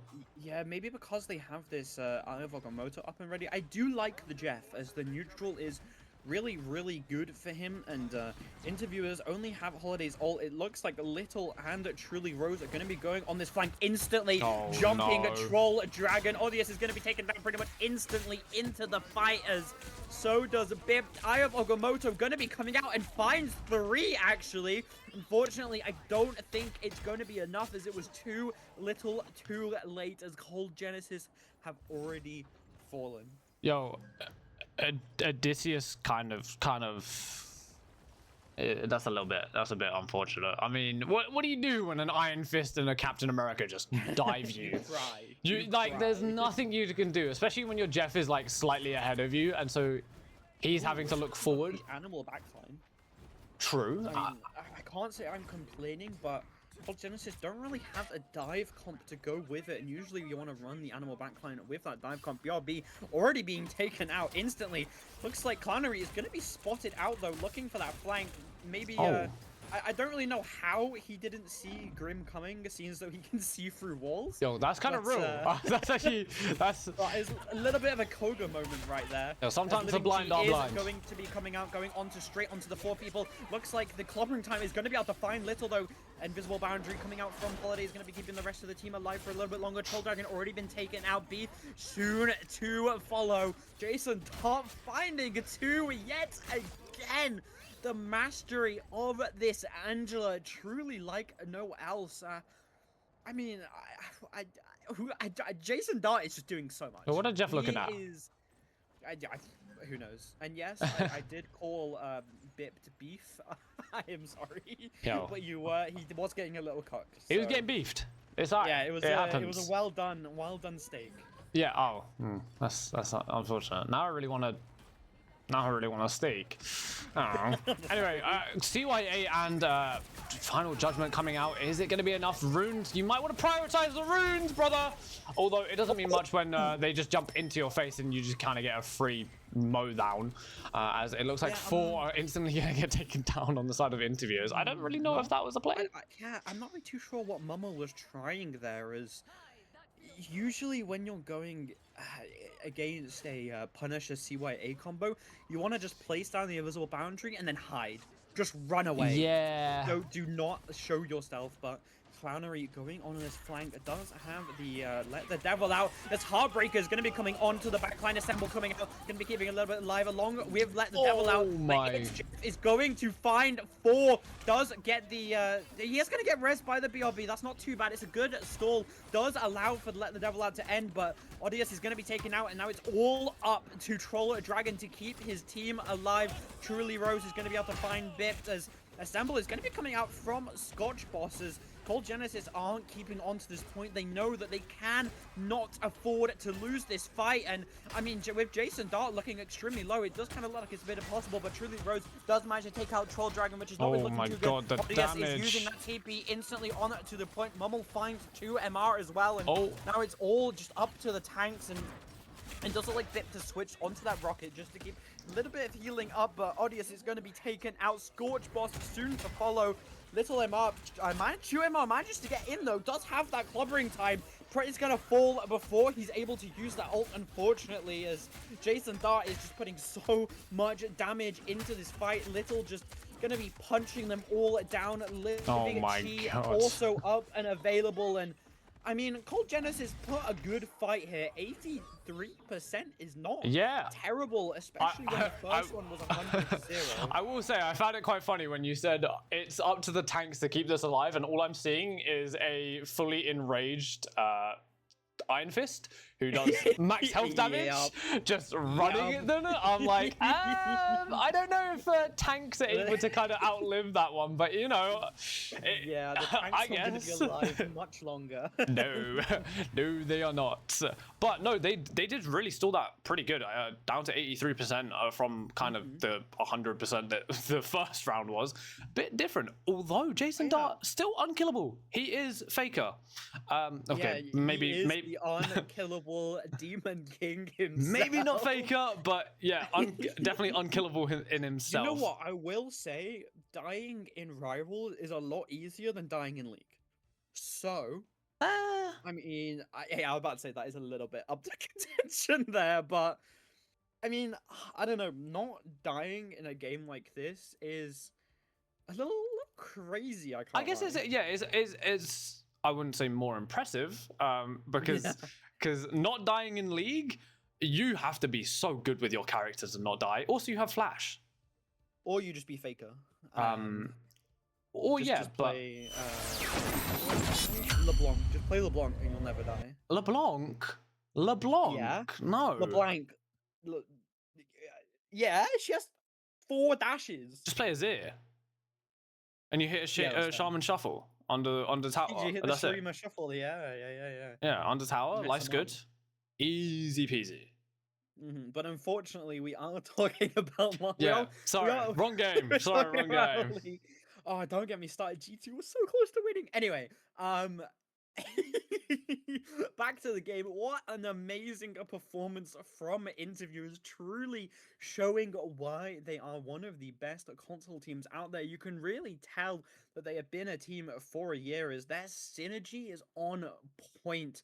Looking for some really nice dives just together, and I mean, I don't know, hopefully, because it was looking good towards the end, right? Cold Genesis were starting to climb it back a little bit. Yeah, I mean, they definitely had like a bit more of a fighting chance in that kind of last fight and stuff like that. And I mean, with the TP coming out, it was pretty good chance. I don't know. I just think it kind of came down to the fact that interviewers had so much kind of percent health damage, and with the fact that Cold Genesis were on that triple tank, it was pretty kind of tough. Could we also switch it to Dallas, please? Thank you. I have already done that. But yeah, no, I think it was a good chance. It's just a unfortunate kind of situation that obviously you're going as triple tank into max health damage, which when your supports are down, kind of hard to keep alive, you know, with how quick you just fall apart. But I think they got it. I think they've got it in this next game. I think they're gonna absolutely roll on this convergence and just show some true skill. But without any further doubt, and with that, we're getting into the game. We're getting into the game. We're getting into the game. We're getting into the game. I'm not bad at English. I passed my GCSEs, so Yep. I didn't even sit my GCSEs. Neither did I. We were the COVID year. We were the COVID year. We never did our GCSEs. Yes, sir. All right, we are gonna be looking at a Kunlun right here. I would really like to see the Kunlun. To be honest, though, I would love to see a Shinchibura. I Obviously, would. this map I haven't seen it in so was- long. It's been out of rotation for so long. But of course, we're going to Central Park as per usual. I did see a Shinchibura in Ignite though. That was pretty Ooh. exciting. It was really nice to watch how the teams have practiced that map, and oh my god, have they practiced it! It seems to be a really good Jeff dive map yet again, but what map isn't? Yeah, I mean, it's got a lot of open sightlines as well, hasn't it? So, Mhm. like, a lot of where the fights take place is in a massive, long street that, like, there's not really any place for players to not be. So it's quite nice to kind of get those sightlines, especially on the Jeff. But yeah, I mean, I would like to see, like, I would like to see Royal Palace come back into rotation, maybe. Hell no. Maybe? I love that Hell map. Absolutely love that map. no. That I have a personal hatred for that map. bro, that map was so good. It's like unironically my least favorite map in the game. Every time I get it in quick play, I just want to leave. I love it. I don't wanna Absolutely play love it. anymore. I think that's been the longest out of rotation, and I'm upset about it. Didn't well, I mean, yeah. Now that Shinchibura is back in rotation, Yep. it is. I think it's the only one not in rotation. Yep. It's depressing. It hurts my soul. Bring Resource Rumble back as well. God, put that in comp. That'd be funny. Yep. But no, bans are actually going through this time. We're seeing the Daredevil ban, the Gambit ban, the Vanguard Deadpool save with a Ooh. Invis save in response. I wonder if they're gonna ban out the Angela though. Probably kinda doubt it. not. Yeah, I feel like Jason is gonna be the one playing the playing the tank pool, Yeah, and they're probably gonna be going for like a tank pool cap kind of comp. I mean, truly Rose was causing absolute chaos on that cap, and I mean, this is just such a good map for dive yet again. As we were speaking about earlier, Jeff loves good sightlines, and this map is definitely one of them. Although interviewers opted not to play the Jeff, and it was a Cold Genesis that brought it out, and I would Yep. definitely like to see that again. Going to be seeing the Angela save, no cap to worry about. I'm going to be saving that thing again, and I mean, I Is don't it know how I worth feel it? about Thing at the moment. is it He- worth it? Yeah, he's just in such a weird place, right? Oh, Because he's not bad. The Iron Fist. I mean, I can't blame them. Little was doing so yeah, much. he was doing quite a lot, I will say. But I think the Thing save is a little bit of a questionable one. I know it's to try and counter the Angela, obviously, because then it means like a tank is always in position. Yeah. But I think when it's like you're putting so much pressure on that one tank to kind of do everything, basically, it's quite a tough kind of job. But I don't know. I mean, maybe they'll make it work, maybe not. We are going to see Jeff most likely in both teams, maybe, potentially. Who knows? I wouldn't be too surprised, but I think Cold Genesis are definitely more comfortable in the Jeff. I just realized that Cloak and Dagger wasn't banned. Oh, Cloak and Dagger not being banned is very scary because she just does so much util, so great at healing these triple tank lineup. I would love to see a torch. yeah. Very much out of the meta still. This comp is looking very destructive. Like you put one blind on a person, you all com to hit that guy. Yeah, they're gonna explode. Nuclear bomb on a coughing baby much. Like I'm not too sure about how I feel about the animal backline here, especially when they're not really playing dive. And it's a really good backline when playing dive because you can still hit the heels onto the backline. Grim are going to be getting grabbed in by the Angela, instantly taken out. It is going to be Rose on the Angela this time, instantly deciding to switch onto Wolf instead. Probably to counter that triple tank, as Angela is currently just annoying 2MR right now, making sure that Namor can't get into position as he wants to. And I mean, Rose is just using the aerial perfectly. Not really, Grim isn't really able to get into a position as Rose is just... It's just being too annoying every time. He's being a nuisance, isn't he? He's just caught. Oh, what a grab! What a grab! How? You know what? I don't even know. Grim hasn't been up. Fair enough. BRB has already been used though, as he's probably going to be using that banhammer straight onto Odious' face. They need to keep this rocket alive. They need to kind of protect her, but it's not going to be enough, as Selfie is going to be taken as the little rat falls. Yo, I just think it's quite funny because in the selfie, all you can see is the Wolverine claws just trying to like get involved. And it's like, no, you're not allowed to get involved. But yeah, I mean, this is serious amounts of damage. And with obviously how much truly Rose is literally just being a nuisance in the sky, they have to put so much kind of thought into her that they're not worrying about the Vanguard Deadpool that's kind of just causing havoc in the front lines. But Jason is going to get grabbed, instantly run back to his team, is in a safe position, gonna find a pick onto Scorch, and already tanked down. Does get revived though, but looks like 2 are gonna fall instantly as he gets rezzed, and maybe a third to follow with that Jeff getting awfully low. Is not going to be enough. I don't like it either. I don't like it. Oh my god, wait. Grim just took Truly Rose off the map.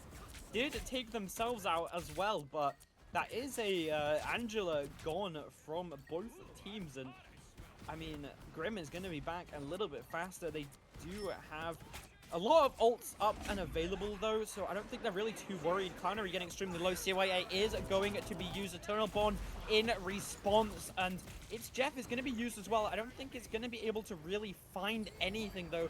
Trying to look for a sneaky position. Going to be getting the invis from the other team, although the last stand. Do anything. Oh, they might get 3. Okay, never mind. My bad. Cold Genesis are winning this fight right now. Holiday is forced to use that invisible boundary to keep her team alive for a little bit longer. Meteor M is going to be coming out. It's going to get blocked by the bubble. Not really going to matter too much. The Heaven's Retribution coming down. 2MR has been rezzed. Holiday is going to fall in the messy battle that's happening right now.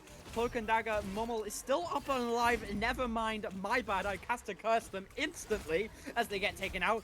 2MR is going to fall. No BRB going to be able to revive him this time, as Truly Rose is also going to fall. Bipped, causing so much pressure, doing so much damage to this triple tank lineup, as the portal has already dissipated, and now it's just up to them to clean up the fight, and they are definitely going to be able to do so. Who is that that's just on the backline? Is that Invis? Is that Holiday? Yeah, that is Holiday. It is, yeah. Yeah. Wait, are they going for the? Are they going for the stall? No, they're just gonna walk past. They're just gonna walk past. I rate it. It's that one moment where you just walk past and you're just like, you alright? You okay? You don't see me? Oh, what's the meme from Zoolander? Excuse me, bruh. Oh, you're excused, but I'm not your my bruh.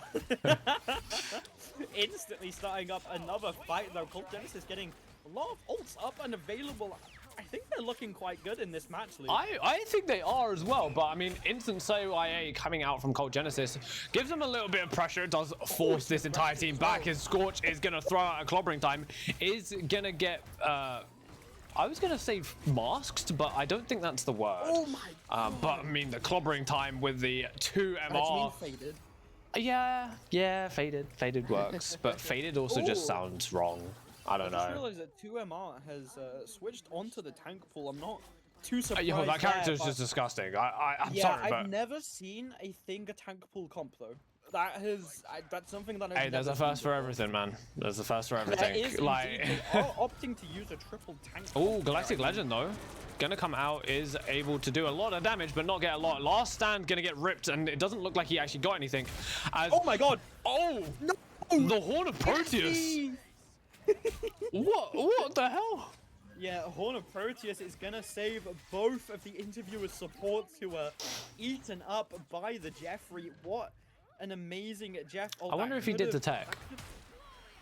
That's true. I mean, I wouldn't be surprised. Every time it feels like I Jeff ult and there's a Namor, he just kills me instantly, so I just don't Jeff ult anymore. You just hold it. Yeah, I just hold it infinitely, and then they hold theirs, and it's like, damn. Yeah. Yeah, very nice. A lot of ults up and available for both teams, though. Heaven's Retribution is going to be used by Grim. Going to be able to find both of the supports. Holiday forced to use that invisible boundary to keep them up and alive for now. Banhammer is going to go on as well as Grim escapes barely from Rose. Heaven's Retribution up and available for him. He's going to be using it straight onto the backline. Finds 3, but I don't think it's going to be enough. Gets destroyed pretty much instantly as Rose is going to be grabbed onto the backline and instantly taken out. Both tags. 4 interviewers are out of the fight. Little does manage to find audience though, so that is no Rocket, no BRB, but Holiday has got caught out by an amazing grab from Grim. Only the supports and the Star-Lord are left alive right now. Grim is gonna be missing that, but they just have so much space, and if they're able to find Mermal here, that would be absolutely huge. Overtime is starting to click away though, I think it's so possible. they can still win this fight. Looks like they almost have that Galactic Legend yet again. Eternal Bond still yet to be used as well as TYA comes out. Eternal Bond in response. Heaven's Retribution comes out yet again from Grim.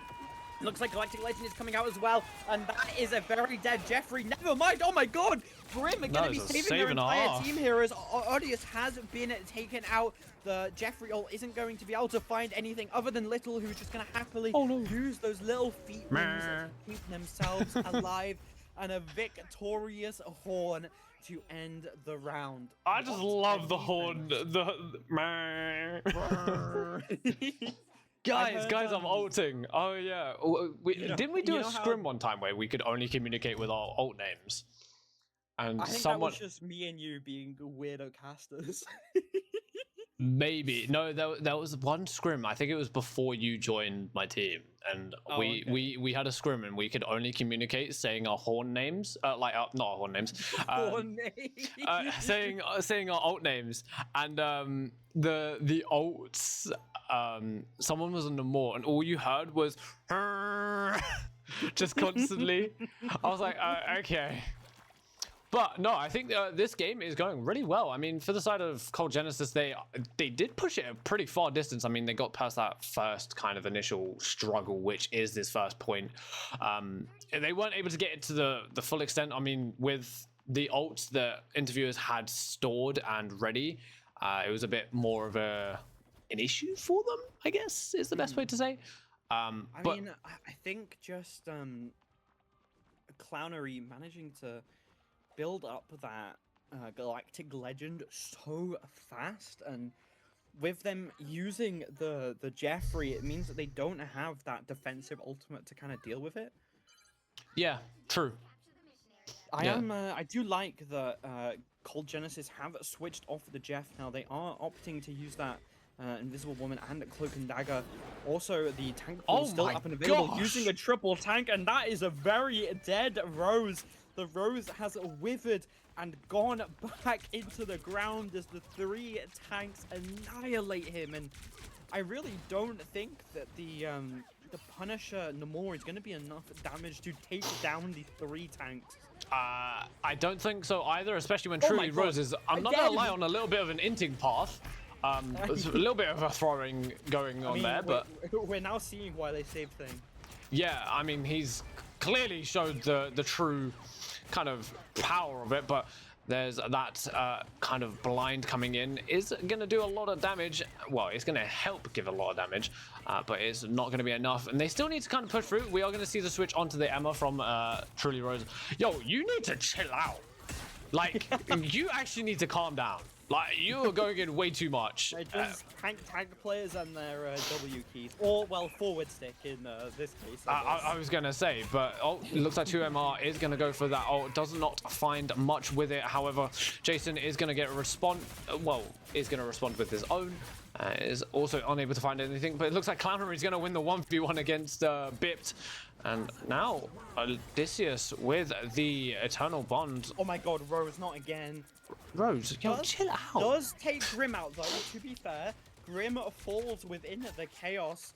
That is a very dead rogue. Gambit would not be happy, but looks like interviewers are now going to be using this to push in with their advantage. Horn of Proteus. Horn of Proteus is going to be used onto the Cloak and Dagger. She is safely behind cover, though, as Grim is already back into the fight. Swimmer on their way. Bipped on this little bit of a backline. Troll Dragon using that invisible boundary just to keep the team a little alive for a little bit longer. Grim is going to be able to find Jason out of nowhere, though. Eternal Bond from Mumu coming out as well as the final judgment from Little. Not going to be able to find too much as Cold Genesis have just kited away from it. Everyone playing it.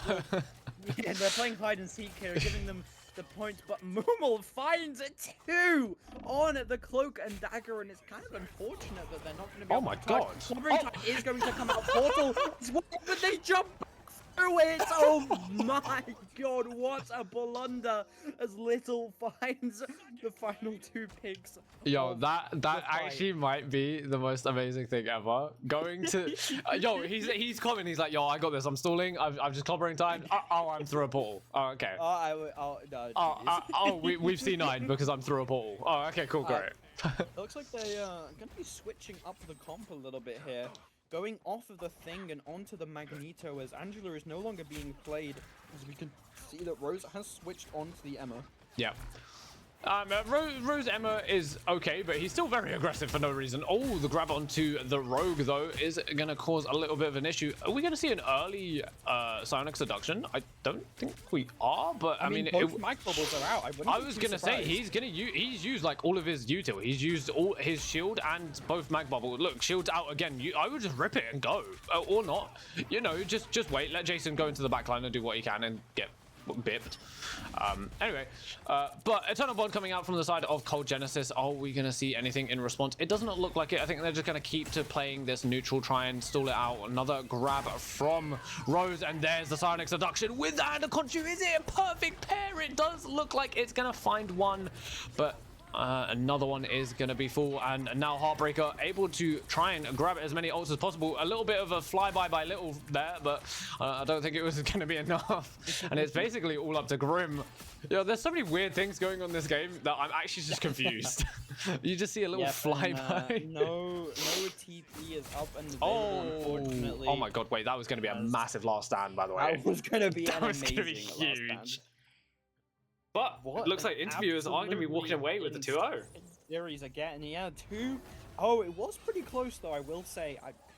If I'm Cold Genesis, I would not count yourselves out. Especially, this is your first tournament. I've got to say, I'm pretty impressed. You definitely know your stuff when it comes to team comps and kind of working around what you want to do. I mean, Troll Dragon's Jeff was really good. Like, I would be scared of seeing him in ranked. Yeah. I would take the Jeff 1v1 though. I would do it. Oh. Hey, I'm a Jeff player now. Hmm. Hey, I got to play Jeff in MRC, and it was the one map that we won from that series. Hey, that's fair enough then. That's fair enough. See? Fair enough. I will say, truly, Rose, back out. Chill.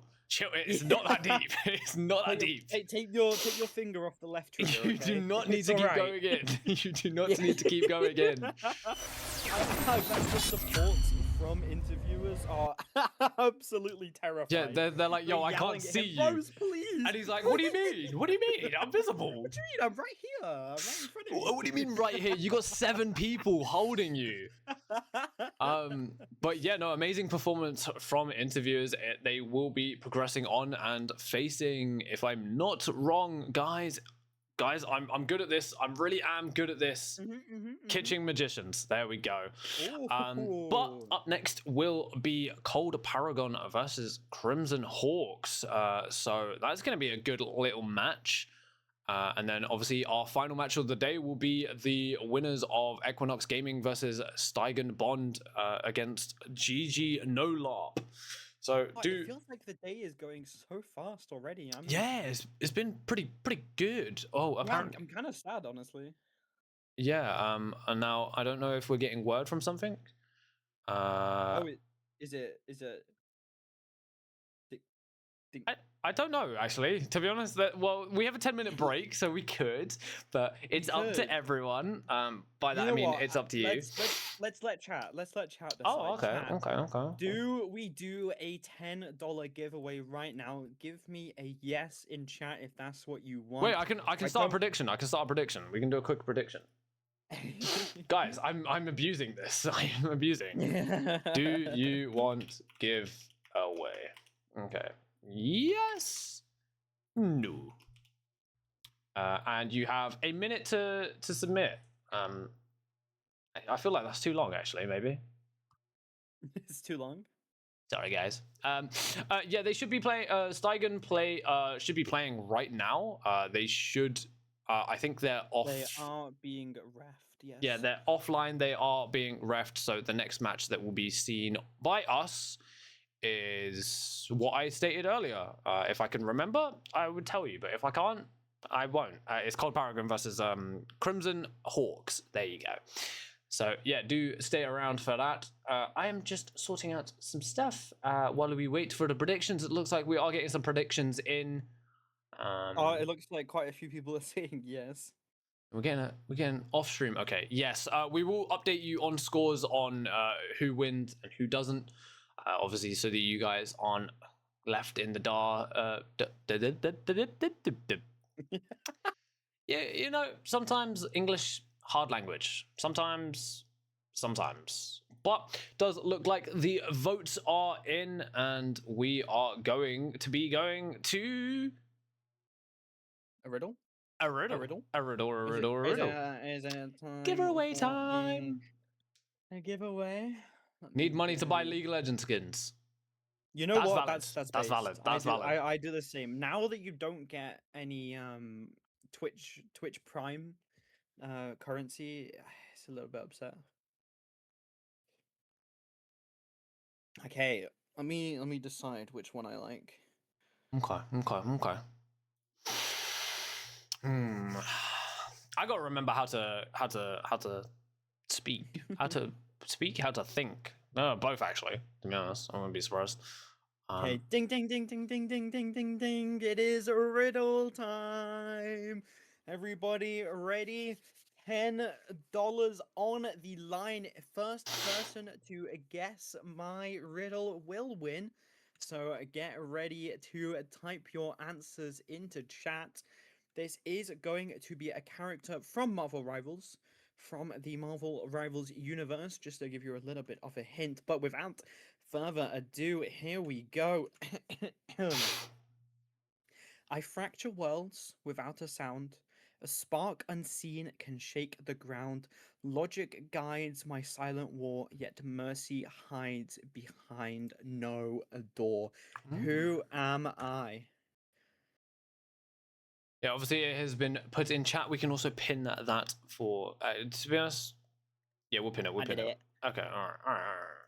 But yes, do get to guessing. First one to guess it correct will be the winner of the $10 prize. Oh.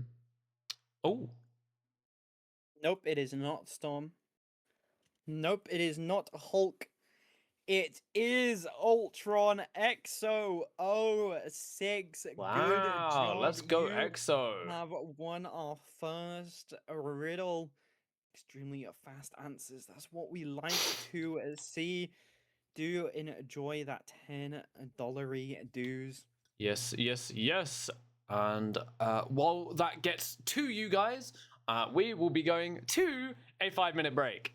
Obviously, while we get the next game set up and everything like that. But I hope you do enjoy that $10 prize, EXO. Someone will be in contact with you, most likely Kiss, in order for you to get your winnings. But yeah, I hope everyone's enjoying the stream so far and the matches that they have been. And remember, if you have Twitch Prime, Yeah, we're affiliated. We do can feel take some. free to give us a sub.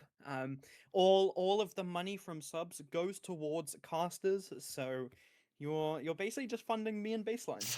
Yeah, and we're broke uni students, so Yep, I will take anything we can get. life couldn't be any better.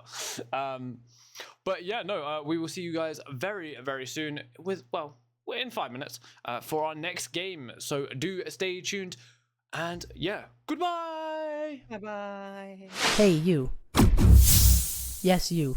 Do you need a beard product? Well, then look no further. Fable Beard is a medieval theme beard company. They're going to have all of the necessities you're going to want and need for your beard, like beard oil and beard wash. And they have other things too, non-beard related, like body wash and deodorant. And if you're also looking for more feminine products, they also have Fable Beauty. And they also have a lot of Christmas themed items. And use our discount code at checkout to get a sweet discount. Thank you to Fable Beard for sponsoring us.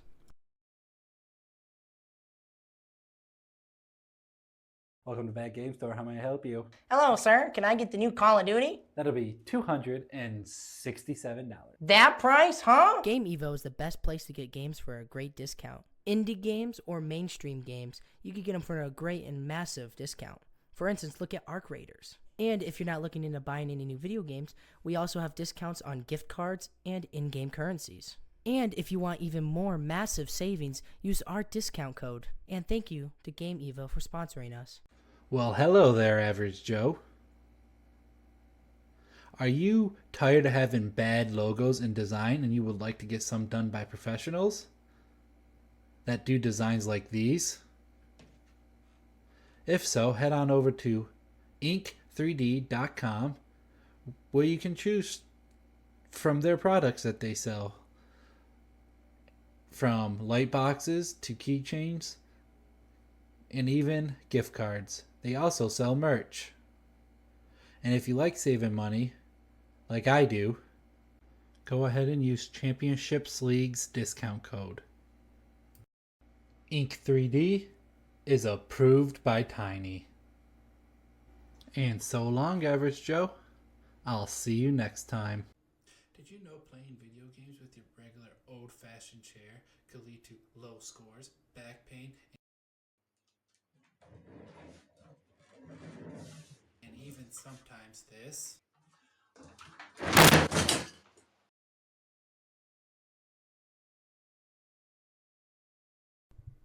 Oh, that really hurt. I'm not doing that again. But don't worry, now you can go to downwinks.com and get your very own gaming chair so you too can be good at video games.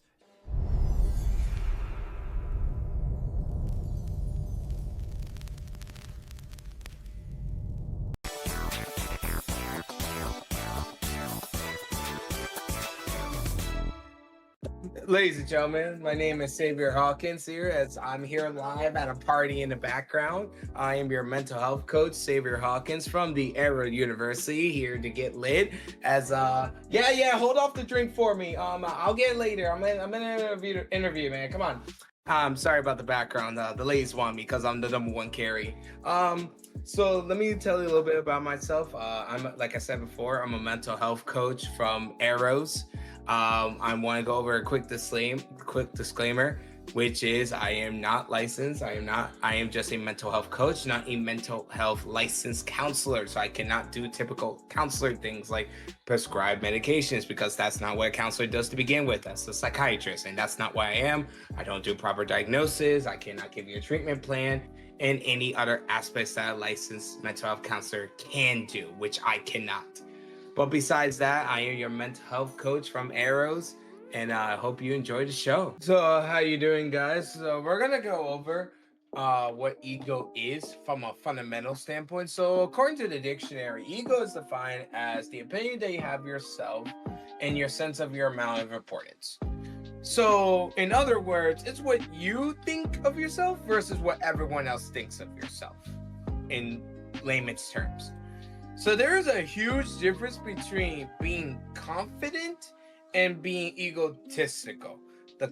being confident is like a buff, while being egotistical is a nerf. So when you are confident, your confidence comes from evidence-based, like practicing and being consistent. When you make a play that's going to help your team. When you look at failure, you think of it in a clinical manner of what could I do better? What did I do wrong? And you're just calling the shots in a confident manner. And you're saying, hey, go make this play because this can happen. But when you're egotistical, it is a nerf.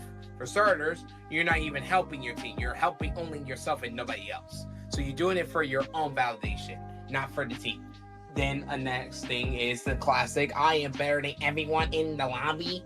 You know, I'm him, I'm that guy, even though you're not. And then when you die or you fail, you're like, my healers aren't healing, GG no heals, my team is dog shit. You literally look everything under the sun to blame other than yourself, and then you just don't communicate, you just yap.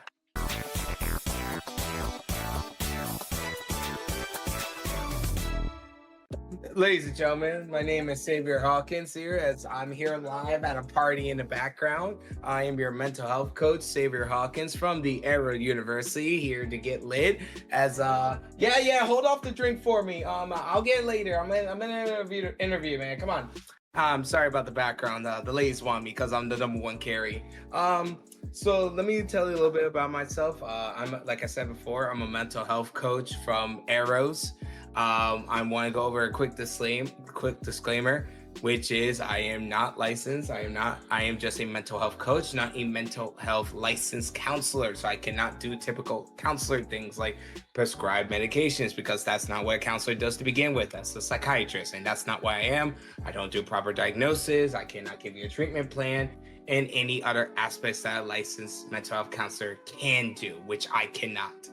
But besides that, I am your mental health coach from Arrows, and I hope you enjoy the show. All right, so speaking of confidence, I want to talk about why is it important. Why is it important for you to have a healthy ego? Because when you don't have it, you just lose. You just lose, not in the game, but also you lose in life.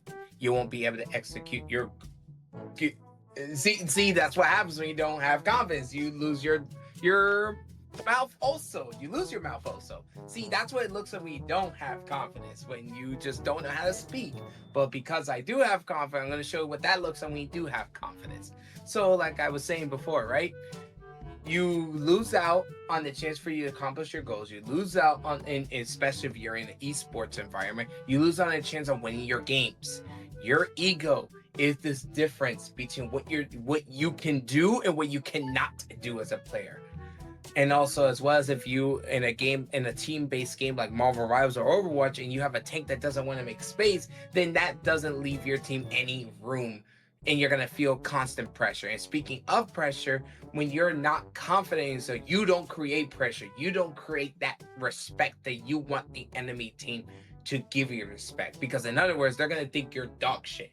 And if you know you're not, your actions have to demonstrate that you're not dog shit, which means you need to have confidence in yourself that you're gonna make the necessary plays that you know you can make. That's why it's important. It's not because it makes you look better. No, it's just simply whatever that you want to be, you have to match what you say. So in other words, put your money where your mouth is. That's why confidence is important. Hey, you. Yes, you. Do you need a beard product? Well, then look no further. Fable Beard is a medieval theme beard company. They're going to have all of the necessities you're going to want and need for your beard, like beard oil and beard wash. And they have other things too, non-beard related, like body wash and deodorant. And if you're also looking for more feminine products, they also have Fable Beauty. And they also have a lot of Christmas themed items. And use our discount code at checkout to get a sweet discount. Thank you to Fable Beard for sponsoring us.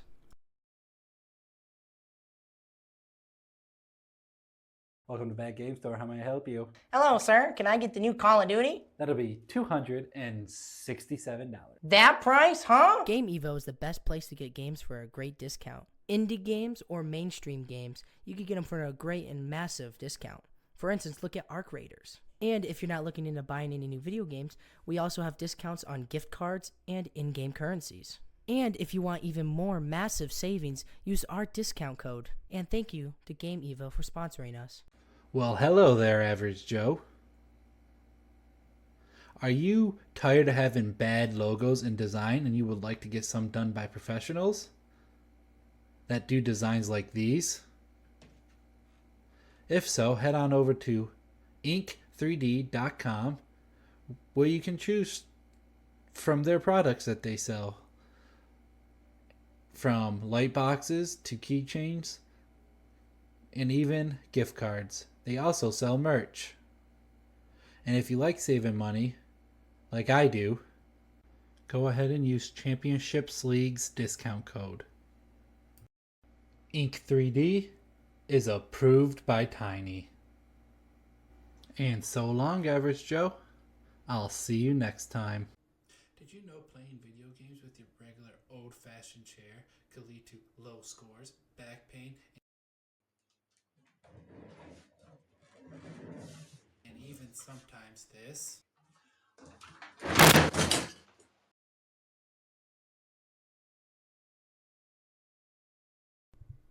Oh, that really hurt. I'm not doing that again.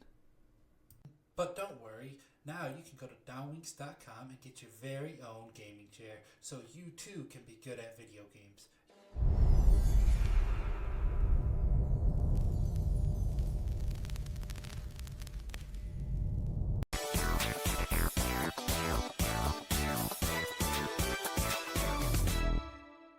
Ladies and gentlemen, my name is Xavier Hawkins here as I'm here live at a party in the background. I am your mental health coach, Xavier Hawkins from the Arrow University, here to get lit as hold off the drink for me. I'll get it later. I'm in an interview, man. Come on. I'm sorry about the background. The ladies want me because I'm the Hello. Hello, everybody. Welcome back. We have a doozy for you. Crimson Hawks versus Cold Paragon. This is a university team versus the sister team to the one that we just watched. Yep. Do we have any info on them? That was a good question, Luna. Good question indeed. Let me have a little look-see poos. I know we have a response from Cold Paragon. I don't know about I Crimson found Hawks. Crimson Hawks. So they have a bunch of social medias actually. Twitch.tv/IUP Esports, which is their official esports for their university. IUE Esports on YouTube, Instagram, and TikTok as well. If you'd like to go check them out, give them some love and support. They have a Bepsel on the Flex DPS, Volt on the Flex. Sorry, they've written this out weird. We've got Bepsel, Volt, Dreadwolf, Red, Hopeful, Jeff the Shark, Mace, and Speeds. They have been a team for 2 years, which is very interesting, since though the game has only been Maybe they're an Overwatch team. Maybe they are an Overwatch team, actually. They have playoff appearances in the Collegiate League. Multiple players have hit eternity, and their players have received recognition from professional Marvel rivals players. So this should be a good match. That's what I'm hearing. Okay. Bepsel is active military, and several of their players are computer scientist majors. Volt doubles as a phenomenal commentator and caster for their broadcast productions. We might have to get in contact with them. They don't have any rivalries, and they respect every team in the bracket and show up ready to compete. And a little bit of information about them. IUP Esports was built off a solid foundation 2 years ago and has grown into a 2-team operation. We run multiple tournaments throughout the semester and countless coaching opportunities and focus on player growth. Beyond competition, we operate a full live broadcast production environment with professional overlays, sponsor integrations, and organized commentary every match day. That does sound something that's worth checking out. So if you like the sound of that and you like this team, go over and head onto their social medias, IUP Esports on Twitch, YouTube, Instagram, and TikTok and go support the ever living hell out of them. Wow. Yeah. I mean, that's what you call filling out a form. That is great. Moving on to Cold Paragon, though. They have no social medias. A little bit unfortunate, but their team consists of Dragonblade, Isu, Stylu, Coach PK, Curbster, and Valley. They've been a team for 3 weeks, so pretty early works. They're very new. Apparently, this is their debut tournament. They have not played in any past tournaments or MRCs at all before. Their best team comp is Dive and Poke.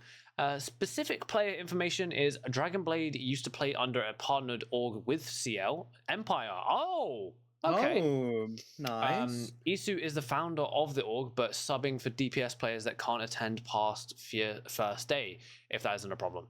if that isn't a problem. And they have no rivalries and they have no interesting information about their team. So without any further ado, let us get this game started. Ooh, before we do that, though, let me throw a prediction in chat of who you think is going to win. For that prediction, I am personally voting for Crimson Hawks, as I am a big advocate for university teams. I think they're pretty epic, and I think in the UK we need to do more to support our uni teams. I know we do have NSC, but in America you get internships for being on an esports they team. get more than that. They get like scholarships. Oh my god, that's they get crazy. scholarships for being on esports can we do that teams. over here? Some universities do that, but like not all of them. I feel like me and you would have easily gotten a scholarship. If I was 16, if I was like 16 and able to get into university on a scholarship, I would have been living life. I actually probably would have gone to lessons. Never mind. No. But it's like we're gonna be seeing the meta bans instantly. Probably the two most broken characters this Tank Pool and Elsa already out of the match, and that is a White Fox save for Crimson Hawks. That's what I'd like to see. I will say to the person in chat who asked about the Steigen Bond for the last match, if that is the team that won, we haven't been informed on the winnings yet for some reason. So if they did win, yes, they are the TBD team, and that will be the last match of the day. Although it might be a different match. Who knows?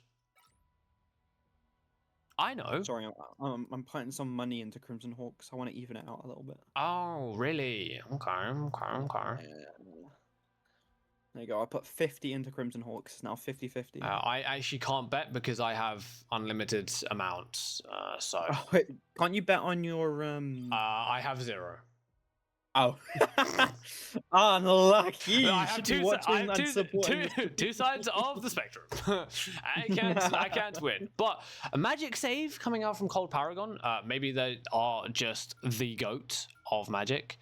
Yeah, maybe they've been watching a bit of Kingsman. I was about to say maybe they're a Kingsman fan. Maybe they have the strat locked and loaded. But Emma save coming out, not really a surprise. I think Crimson Hawks have their bans down a little bit better than Cold Paragon. I mean, I'm liking the tank pull ban and the cloak and dagger ban, but I don't know about the magic save. Gambit ban's very, very good. The mag White Fox save, though, I mean, I feel like that's a pretty good combo, no? Yeah, I mean... Wait, actually, I'm curious why. Why do you think that's a good combo? Yo, I mean, massive White Fox paired with a massive meteor? It just sounds cool. It just sounds cool. You know what? That's fair. You know what? That's fair. That's what I'm saying. It just seems really cool. But no, I just think I mean the pure healing aura, and also the fact that you can move with the White Fox, and also obviously you can move while in Meteor M form. You could get some pretty good stuff. Well, there is no longer a mag, so never GG. mind. GG. Well, what you like to see is the White Fox being used with a dive character because she can use that teleport to go straight into the enemy backline, go into the melee form, and just output so much damage and healing for the dives that they are going in with. And I mean, I'm looking at these two comps, right? And I'm thinking that Crimson Hawk have the better team comp on paper. Obviously, it's a little bit scary when Curb and Style have that CYA and Endsong Inferno a combo. That is a lot of damage that can come out. Definitely a scary one shot that you should be looking out for. Yeah, it definitely is. But it looks like Cold Paragon are going to be going for the TP play. Is it going to be able to find anything? It's a little bit slow, but it does catch the White Fox off guard. However, with how good this character... okay, never mind. Never mind. It does look like two are going to be taken down from the side of Crimson Hawks, as it looks like Cold Paragon are going to be instantly taking possession of this point and potentially keeping it for the rest of the game with that kind of start. Yeah, I mean, what amazing TP, forcing the teleport out from Hopeful, allowing them to get kind of a free pick onto them. It does look like Crimson Hawks instantly on the offensive, though. Dreadwolf managing to take out Style does fall to Coach, though, as that is a DPS for a DPS. Hopeful manages to find Jargo, though, and suddenly Cold Paragon are on the back foot, retreating. Coach already using that TP. Got to keep the Jeffrey alive and well, and it doesn't really look like it's going to matter too much as Volt manages to find a Coach and instantly Crimson Hawk. I think you cast a curse Cold Paragon. I think I did, but I will say every single time we've gone on to Earth's answer, he hasn't really been in the fight. Now, True. I don't know if he's taking a chilled back approach and he's just kind of stalling it out, or maybe he's just trying to warm up a bit, but Speed taking a lot of damage there from Stylu. And, I mean, we've seen the power of Phoenix in every single tournament that we've watched. There we go, another kind of example in itself. Stun does come out, isn't able to kind of get anything as it is blocked with that Emma's shield. Now, taking a lot of damage himself as Big Hulk is going to come out. Hulk smashing around, isn't able to do anything, but does force out a Fates of Both World and a Feast of Abyss, which is going to be potentially taking down this Strange. That's a really cool wall. I like that. Anyway, but Darkchild coming out from the side of Cold Paragon. Is it going to find anything, or is it just going to be a little bit of a poke magnet as the Eye of Agamotto finds 5, I think that was. But Kraken Impact in response does get a re-trigger, but I don't know what from. I think it was Coach maybe. But I think it was from the Kumahu, yeah. But it does look like Endsong Inferno is going to find nothing, as 3 are going to fall on the side of Cold Paragon and Crimson Hawks. That was 6 ults, by the way. 6 ults from Cold Paragon and not a single kill. That's not what you like to see, especially as Crimson Hawks have the Let the Devil Out and the Psionic Seduction very, very close to being built. Dargo is getting a little scarily close to that Eye of Agamotto, and if Red is not able to build that Fate of Both Worlds quick enough, it could be pretty brutal. But Let the Devil Out is going to be coming out straight onto Curbs. Gets stunned from the Hulk, going to be exiled for a little bit. Doesn't really matter too much, though, as he is just absolutely styling on them, taking out a Style Coach, getting extremely low. Definitely giving up for the time being. But as Jeff falls, so does Coach, and with no TP ready, they're just gonna have to concede the point. Crimson Hawks win first point. Yeah. Oh, after that first fight, they're gonna hold them for the entire thing. Who the hell would ever say that type of stuff? That is some serious tomfoolery. No idea. That's crazy. What the hell was that guy thinking? Anyway, I will say Crimson Hawks are looking seriously strong. Yeah, able to force 6 ults out of Cold Paragon to get not even a single kill. Like, that was seriously impressive. That was crazy. I mean, it was in that entire fight, there were 10 ults used, and not a single ult got a single kill, which is just insane. I do like that they are switching off the Jeffrey and going onto the Rocket. I think that's what they should have started off on. Personally, Yeah. I am kind of. Oh no, they're wait, switching back. They're switching back. Okay, nice. I I guess really I think won't. that the Rocket is so much better here, especially with that CYA combo. Because you're not using Luna, so you're not going to get that End Song Inferno with the damage boost from the Fate of Both Worlds. So CYA often used as a substitute, but unfortunately they are deciding to play the Jeff, as Bepsol is going to be using a little bit of a soft dive here. Very, very close to this Feast of the Abyss, getting scarily low. Hopeful going to be teleporting in to keep them up for a little bit longer. Siren Seduction coming out from Vault as they find 2 instantly. And that's 2 more to fall. And that is how you use an ult. Crimson Hawks showing Cold Paragon how it's meant to be done. Yeah, I mean, there's not really much you can do. I mean, Cold Paragon don't have the ult to take space. They don't really have the aggression to take space. I don't think Magic is too much of a driving force in this comp. I forgot they had a Magic. Like, yeah, it's very a bit all over the place, I will say. But I mean, obviously, she can do a good assassination, and she's a little bit of a good brawl character, but it's not enough into the type of stuff that Crimson Hawks are playing. I have Ogamoto, though, isn't able to find anything, and now it looks like there's a Kraken impact. Is it able to save his team? Wait, how many did Jeff get? How many did Jeff get? The Jeff got 2. 2, 3! What an absolutely amazing It's Jeff. You know what? I am sorry for doubting you, Curbs. I said that Rocket would have been better, but with that It's Jeff, I'm going to have to change my mind as... I mean, Stylu has switched off of the Phoenix anyway, so that combo isn't really going to matter too much. Kamiho Unleashed gets directly countered by the Jeffrey Ultimate as... just kind of such a big hitbox and no really movement to get out of it. We are going to be having a Dark Child ready for Earth's answer. Yeah, but is it... Red, fortunately, does have the Fate of Both Worlds to keep them up, though, for the time being, as Crimson are starting to slowly go on the offensive. Hulk has been unleashed. He is smashing into the front line, but it's actually Dargo that's going to fall too hopeful as Fate of Both Worlds does come out. Now that means that Earth's Defender does have a very free Dark Child that is going to be coming out. Kameho Unleashed as well as Dark Child instantly annihilates Dreadwolf. Yo, that's the power of the combo. The Wolf out of the fight. Still going on. Venom is going to be launching into the backline. Not really going to be able to find anything for the Feast of the Abyss. Speedster managing to take out Earth's answer. And that is a very, very nice Sonic Seduction. Going to be cleaning the lives of no one, actually. I thought that was amazing, but it was. Unfortunately, it was not enough as Red does get taken out in the midst of everything. And very nice pick onto Dargo, but I don't think it's really going to matter too much as most of your team is dead. Dreadwolf has managed to make it back into the fight, does manage to find a pick though as Bemsel finds both of the supports for Paragon. Oh my god, what a turnaround. That fight was not looking good, but... oh, the stall as well. Oh no. Oh my god, yeah, they have the point.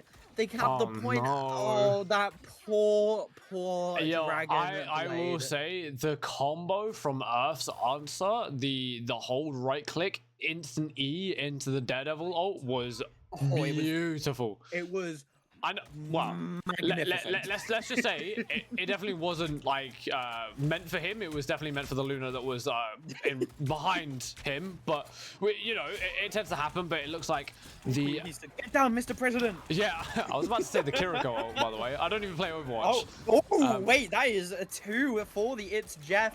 That's pretty good. Not going to be able to take him off the map, though, as Hopeful does get taken out anyway from this Kraken Impact Dragon. Going to be getting a little bit of pressure here. Bepsel is forced to come out, and they only have the Luna up and available.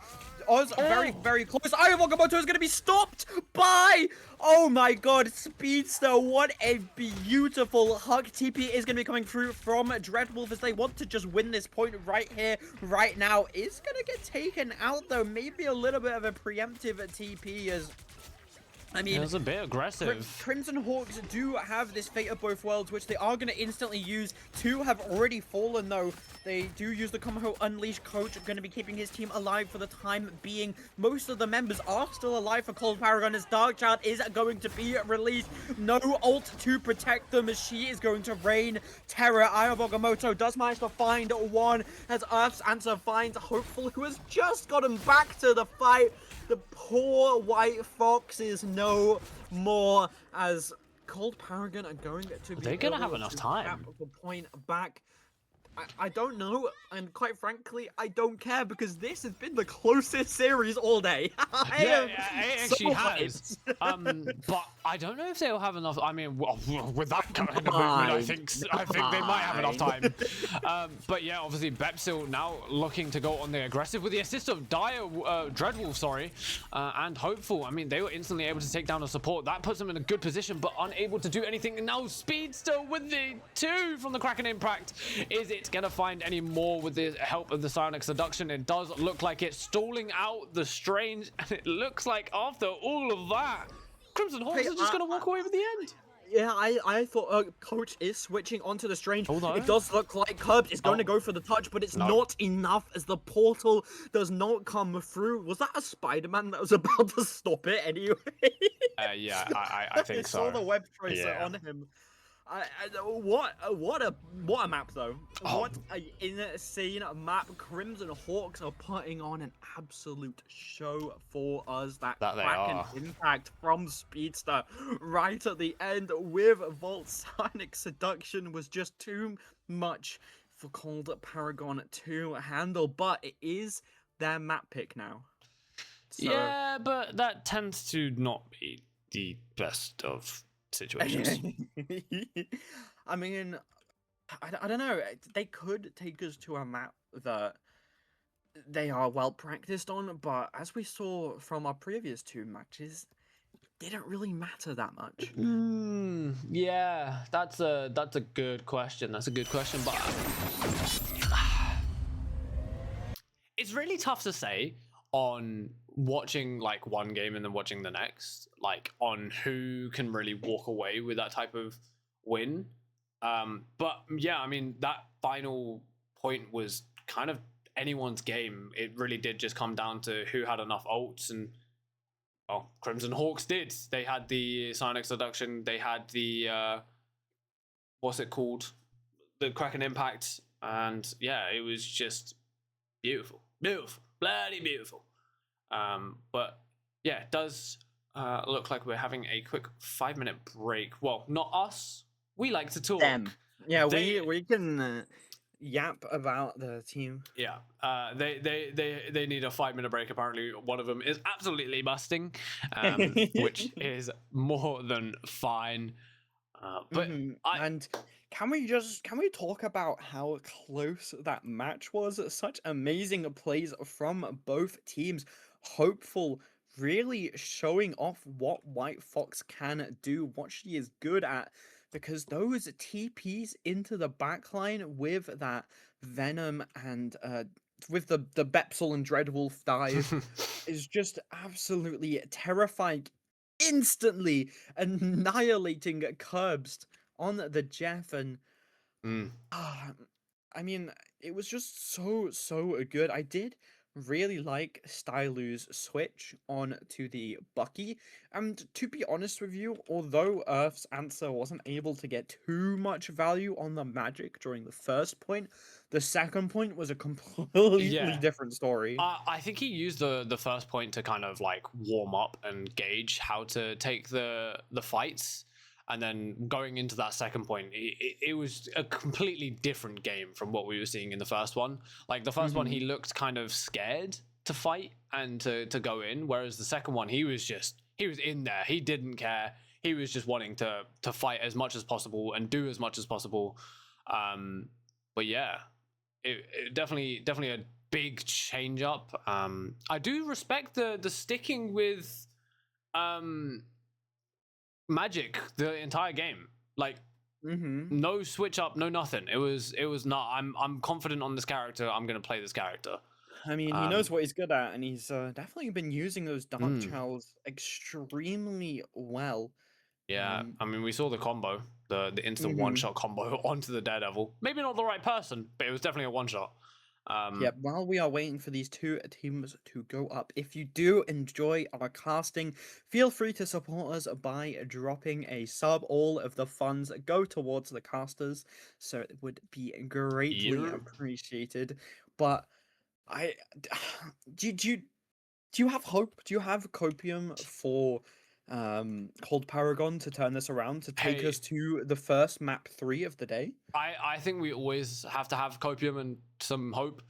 Mhm. I think it's doable. I definitely do think it's like possible. I mean, we saw the kind of pressure that they can put on Crimson Hawks in that second point. But I don't think Crimson Hawks are going to let it go that easily, especially on a convergence where if they do have defense first, they can hold them for a full 4. Is it 4 minutes or 5 minutes? Or for what, sorry? Convergence. 4. It is 4 minutes, isn't it? Yeah. Mhm. See, It is. I just know. I just always know. I always know. But yeah, Think they so need to change anything up within the bans? potentially maybe not saving the magic. I don't think it's gonna get banned. I think potentially kind of going for something more helpful as a save could be maybe a better idea, but it really does depend. Maybe Crimson Hawks might abuse that and know that you're only playing kind of magic only, so they'll try and target the bands. But I will say though, it's a bit of a tough situation for Cold Paragon if they are a magic one trick. Also, they need to pick a different map. That is not a convergence. We will be restarting it, and then unfortunately, Godly. hopefully they do take us to a convergence next time. Guys, when we say convergence, we mean convergence. Come on. Yeah, not convoy, convergence. It's not that difficult. Lord. Anyway,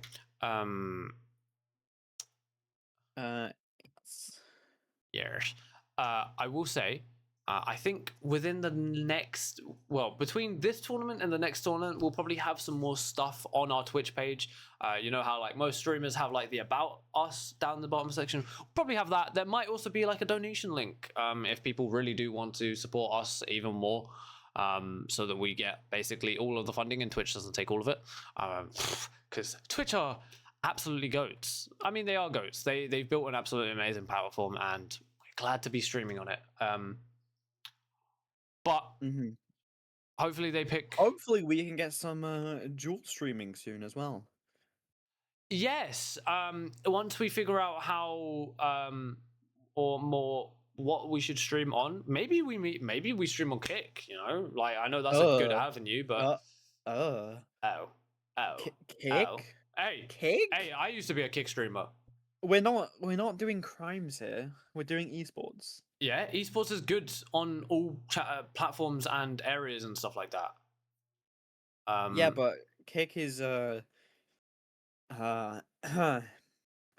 we a gambling stream, Luke? Hey, we could be. We could be. Yo, we could be. We just some esports betting. I'm not gonna say that we shouldn't be, but we could be. We could get to that level. We hit up Train Ollie Rex. would definitely like it. We hit up Train Rex. He spots us 20 grand. And life's good. Yeah, YouTube streaming too. It also does help with us and then not having to re-upload VODs onto YouTube. More like I then don't have to do We it. also really want to work out the vertical streaming. So we can start doing TikTok streaming would be pretty good because it's a pretty good avenue. I mean, probably the best place to build a platform to get a good amount of viewerships and stuff like that. Let me find out for you how that match went, and I will instantly be telling you. We are going to be seeing the White Fox save again. I mean, I'm not surprised. Hopeful was really showing off on that White Fox. Are going to be saving the magic again for Earth's answer. Maybe he is an OTP.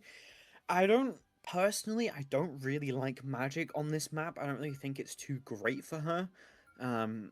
it's really good for dive, but Mm. Magic is one of those characters where you have to really get set up before you can go for that dive. We are seeing the Cloak and Dagger and Invis bans yet again. No surprise there. Venom save again. It looks like we're going to be seeing pretty much the same comps from both teams, as the pick and bans have gone exactly the same as last time. Mm. Yeah, it tends to happen, doesn't it? Mm-hmm. I feel like a lot of teams become like comfortable in what they do, and they keep it to that way. Like they don't Fair. change it up. They don't like to change it up. Although Mag save is different. But Mag wasn't even banned last match, so I mean, we'll see. We'll see if it changes it up at all. Do you have the update for us? Did you manage to I get do. that info? It was indeed a Equinox 2-0 against Steigen. So I do apologize if you are a Steigen fan. They will be playing tomorrow. Yep. We'll hopefully be streaming that game Yes, tomorrow. we actually. should be. Yes. Mm-hmm. But yeah, if you are a Steigen fan, they did indeed lose. I do apologize. So you Oh wait, I will- just realized Gambit got through. Oh no. Yep, we're going to be seeing a Gambit Oh here. no. That's You know not what? good. In Ignite, I was seeing so much Elsa Daredevil comps with Gambit. Okay. Terrifying. Yo, I love that belief. I love that belief. You know what? I We love that have belief. seen a losers run before. There we was have. a team We that have. I believe they lost the first series and then won the entire tournament through losers. Yeah. Yeah. No, So- it's happened quite a few times actually. I think. Mm-hmm. So definitely not out of the game just yet. We are going to be seeing Dreadwolf coming out on the Spider-Man. Oh, he's going for a pull tech. Oh, he's going for a pull tech. Oh, He's going for a pull tech. Yo, forces. Oh, you've gone to bed. Poor guy. Poor guy. He's gonna miss his favorite stuff. Damn. Looks like Dargo might be getting ripped off the map. Come on, come on, come on, come on, come on. Oh no, wrong button. Sorry. Oh, they're going for Jura Dive, actually. They're going to be Wait, going in together. they're not going for the pull tech? Yeah, I think they're going to try Oh, and catch no. Curbs out of the... Oh, no, that is a Venom off the map. Bye-bye, Venom. Oh, my God. God. That was so quick. Instantly saw that Venom had used the grapple and knew, yep, this is my chance. That is a dead Venom as Spider-Man does Bepsel. take down his villain. Bepsel getting a little bit too aggressive, though. Gets taken down by Curbs, and although he is going to be back pretty fast, that is a player down for Crimson Hawks, and Cold Paragon can kind of use this to push in. Looks like they are going to be going in with the Venom Dragon Blade, trying to do as much as they can. Earth's Answer getting scarily low, though, antied instantly. BRB is going to be bringing them back for the time being, but Speedster is just outputting so much damage, and although Bepsel falls again, Dargo is going to be taken down by Dreadwolf, and you don't often see a Spider-Man used for anything other than, like, to touch the point or Yeah. get, like, a quick stall, but Dreadwolf is showing that Spider-Man really can be used in these games, as he is kind of putting on a little bit of a show for us right now, as Dragon Breath Blade are going to be running into the backline again, trying to force as many cooldowns as possible, but doesn't even get a chance to use his shield, as Emma is going to grab him, and Dreadwolf is going to finish the job. Bepsel going to be diving in now. It's his turn, and oh my God, Earth's Answer finds Dreadwolf before he's able to go for the dive, and that is a very dead Spider-Man. Going to be getting back pretty quick, though, but Speedster also falls as well, and now it's no DPS for Paragon, for Crimson Hawk, sorry, as Paragon is going to be using this final judgment to clean up a little bit of the picks, and that is an already won fight for Colder Paragon. I will say, though, they have infinite stall. They have a Spider-Man, so they can just keep stalling it out, and now... oh, okay, never mind. What are we doing? What are we they're doing? gonna get Wait, the TP, TP? they're gonna Oh get my God, he got Hulk. He got exiled. He got exiled. Oh He my got God. Hulk exiled. Oh my God. Dragon Blade Yo. saving the point for we Colder good? Paragon there. Are we good? This is This is a really good start for Cold Paragon. Yeah, no, 4 this is a minutes on the great clock. start. Bepsil going for a very aggressive Feast of the Abyss, is able to find the Gambit, but I don't think it's going to get much more as there is a 12 gauge shotgun deep within his face. And I'm not going to lie, I wouldn't want to be face to face with that. But does look like Crimson Hawks are a bit less on the ult charge than Cold Paragon, but there is Hulk Smash coming out early from the side of Cold Paragon as it finds one, and now he is on a warpath to find another. Does catch Bepsil out of the sky, but does not find anything else, and is now in a very sticky situation to try and get himself out. But he has his friends with him, and now looks like Crimson Hawks are wanting to use a Raging Royal Flush, but I don't know if they're going to be able to. There it is. It took a little while. There's an instant response from Cold Paragon. A massive Moto finds Oh 4. my god! That is something. I will say. Volt. As a tank player, I absolutely love when tanks do amazing work. Volt hit such an amazing Eye of Agamotto, like you said, finding 4 of Cold Paragon's players, really shutting down that Gambit. And I mean, crucially, he managed to get the Gambit in the Eye of Agamotto, so no cleanse was used to save them. Looks like Crimson Hawks are going to be switching Speedster on to this. Well, actually, they're switching quite a lot. I just realized that Dreadwolf and Bepsil have switched roles. Final Judgment is going to be coming out from Style, though Kumaho unleashed instantly, wiping him out. The CYA is not going to be enough as Hopeful finds 3. What an insane use of the Kumaho. I mean, that's perfect. That's exactly what this ult is needed to be used for. People thought that this was a weak ult, but I think Hopeful just proved everyone wrong. Who in their right mind thought that was a weak ult? Genuinely. Everyone. It was crazy. I was like, no, and they were all like, yes, but clearly it's really not. So people might have a little bit of like something. Anyway, just, Dark Child coming that's out. Not a circle appealing. Yeah, Dark Child's coming out. Is it able to find anything? It does get Speed 0 and Hopeful down with the assistance of Drago. I keep calling him Drago from like, Rocky. But it does look like Omega Hurricane coming out. Instant Meteorem in response. Is it going to find it? It definitely does. And now going into this third point, as there is only 2 meters remaining and it has been claimed. I think this might be the turning point. It could be. I mean, really good execution from a Cold Paragon, waiting for Crimson Hawks to use their ults, and unfortunately Red was not able to get that. Oh my god! Stylu instantly taking out Speed, so that is a player down for Crimson Hawks as they are forced to give up even more space, and this is such a bad place to be giving space as you really want to fight on this little ledge. Doesn't look like anything else is going to be used just yet, as they're still just playing in the neutral. Both Gambits have that Raging Royal Flush. God. It's going to be used instantly from both teams. Coach and Red using that Raging Royal Flush to try and make anything happen. Agamotto is going to find 4 yet again as the entirety of Cold Paragon gets wiped out. You would think that they would learn from their mistakes, but they did not, and yet again, Volt, just absolutely insane plays. Yeah, I'm not gonna lie, that might be the best combo ever. Like, Agamotto with Raging Royal Flush, it just is so beautiful. And with me playing a lot of Blautro earlier today, like, it just makes my life even better, constantly saying Raging Royal Flush. But Ensong Inferno coming out, and instantly in response, there's the Kimiko with the instant Meteorem. It isn't able to find anything, and now a Dark Child from Paragon. Whoa!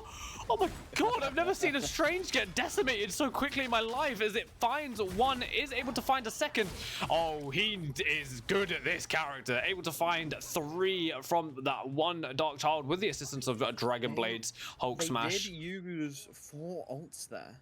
They did So, indeed. But if Crimson they're Hawk able don't to have a get lot. this TP off, they need to get it sooner before Hulk is going to exile. Oh, looks like Red was going to block it, going to be using the Omega Hurricane to go straight into the point. They know that Cold Paragon have no ults to counter it. Meteor M is going to come out to try and find it, isn't going to be able to find it as Style is going to be taken out by the Omega Hurricane. And I mean, it's 1-for-1, 2 DPS are down as Bepsel is going to be able to find Earth's answer, and now Cold Paragon are forced to back away as both of their DPS have been taken out of the fight. And with this Volt having the Eye of Agamotto yet again, it's not looking good. And we can kind of go for the same combo that they've been using every time here. Try and look for a big Eye of Agamotto onto the Raging Royal Flush. Yeah, and now Raging Royal Flush, as you said, from both teams, but it looks like Crimson Hawks are going to be going early with this Hand of Khonshu, able to find 1, 2 are going to fall, and I think that was another 3-man ult from Volt with the Eye of Agamotto. Yeah, this man does not miss. Yeah, it's. Do you know who it is all over again? Chaos. Chaos, yeah. I instantly knew who you were referring to. That guy, unmatched when it comes to Strange, and we might have found his match. He's the goat. We might have found his match. Yeah, Volt might be able to match Chaos with the insane plays. Did also go for the TP trap, actually. But I will say Chaos was consistently doing it against like tier 1 teams. So yeah, I mean, you know, Chaos is a big person to live up to. Yeah, I guess it's a bit of a different situation. A really good defense from Crimson Hawks, not allowing Cold Paragon. I think Cold Paragon really had that in the bag until they decided to use 4 ults. And they wanted to go for that CYA Ensong Inferno combo, but I don't know if Curbst realizes that you have to place it where the Phoenix is going to land. Because she doesn't get the damage boost if you place it on where she's in the air. It has to be where she's going to land. So, fortunately, the Ensong Inferno didn't get that 40% damage boost and ended up finding nothing. It was a little bit of a hard tech, though. Like, low-key, like, it's kind of hard to pull off. But I guess it's the same scenario of that Meteor M Ensong Inferno combo. Like when I was trying to learn how to do that back in season 2, God, that was not season fun. 2. Phoenix was not out yet. Yeah, it was. I was using it in 2.5. Oh wait, yeah, it was Invis came out in season 1. My bad. Yeah. These characters have been out a while and still in the meta. But it looks like Stylu going for a lot of early aggressive damage, isn't able to find anything. But again, Volt on this Angela can be a bit of a nuisance, and they do have to kind of break through quite a stronghold, I will say, with that Emma Frost, this Stylu on that Phoenix.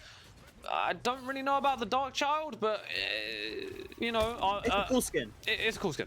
Oh, you were saying? Never mind. I do apologize. Don't come after me in my sleep. But Omega Hurricane almost up and ready. Same with the Hand of Khonshu. Those two combined could cause a lot of issues.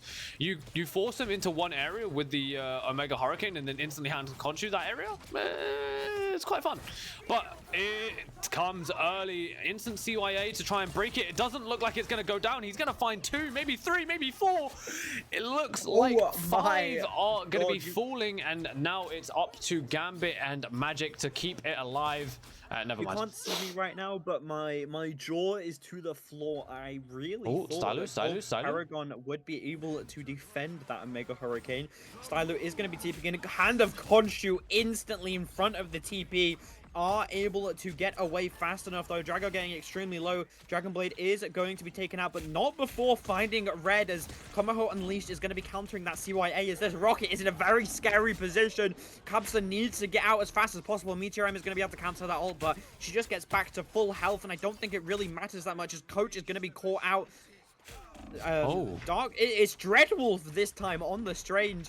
It's going to be able to find it too, but unfortunately it's not enough. But both supports are down for Cold Paragon, but Crimson Hawks are just forced to back away as Coach B hops back to the point. Yeah, Cold Paragon were able to hold that pretty well, and now obviously Crimson Hawks have this Raging Royal Flush up and ready, but it looks like Darkchild is going to come out early from the side of Cold Paragon. Is going to instantly And take down. no Oh my more Raging gosh! Royal Flush. Oh my gosh!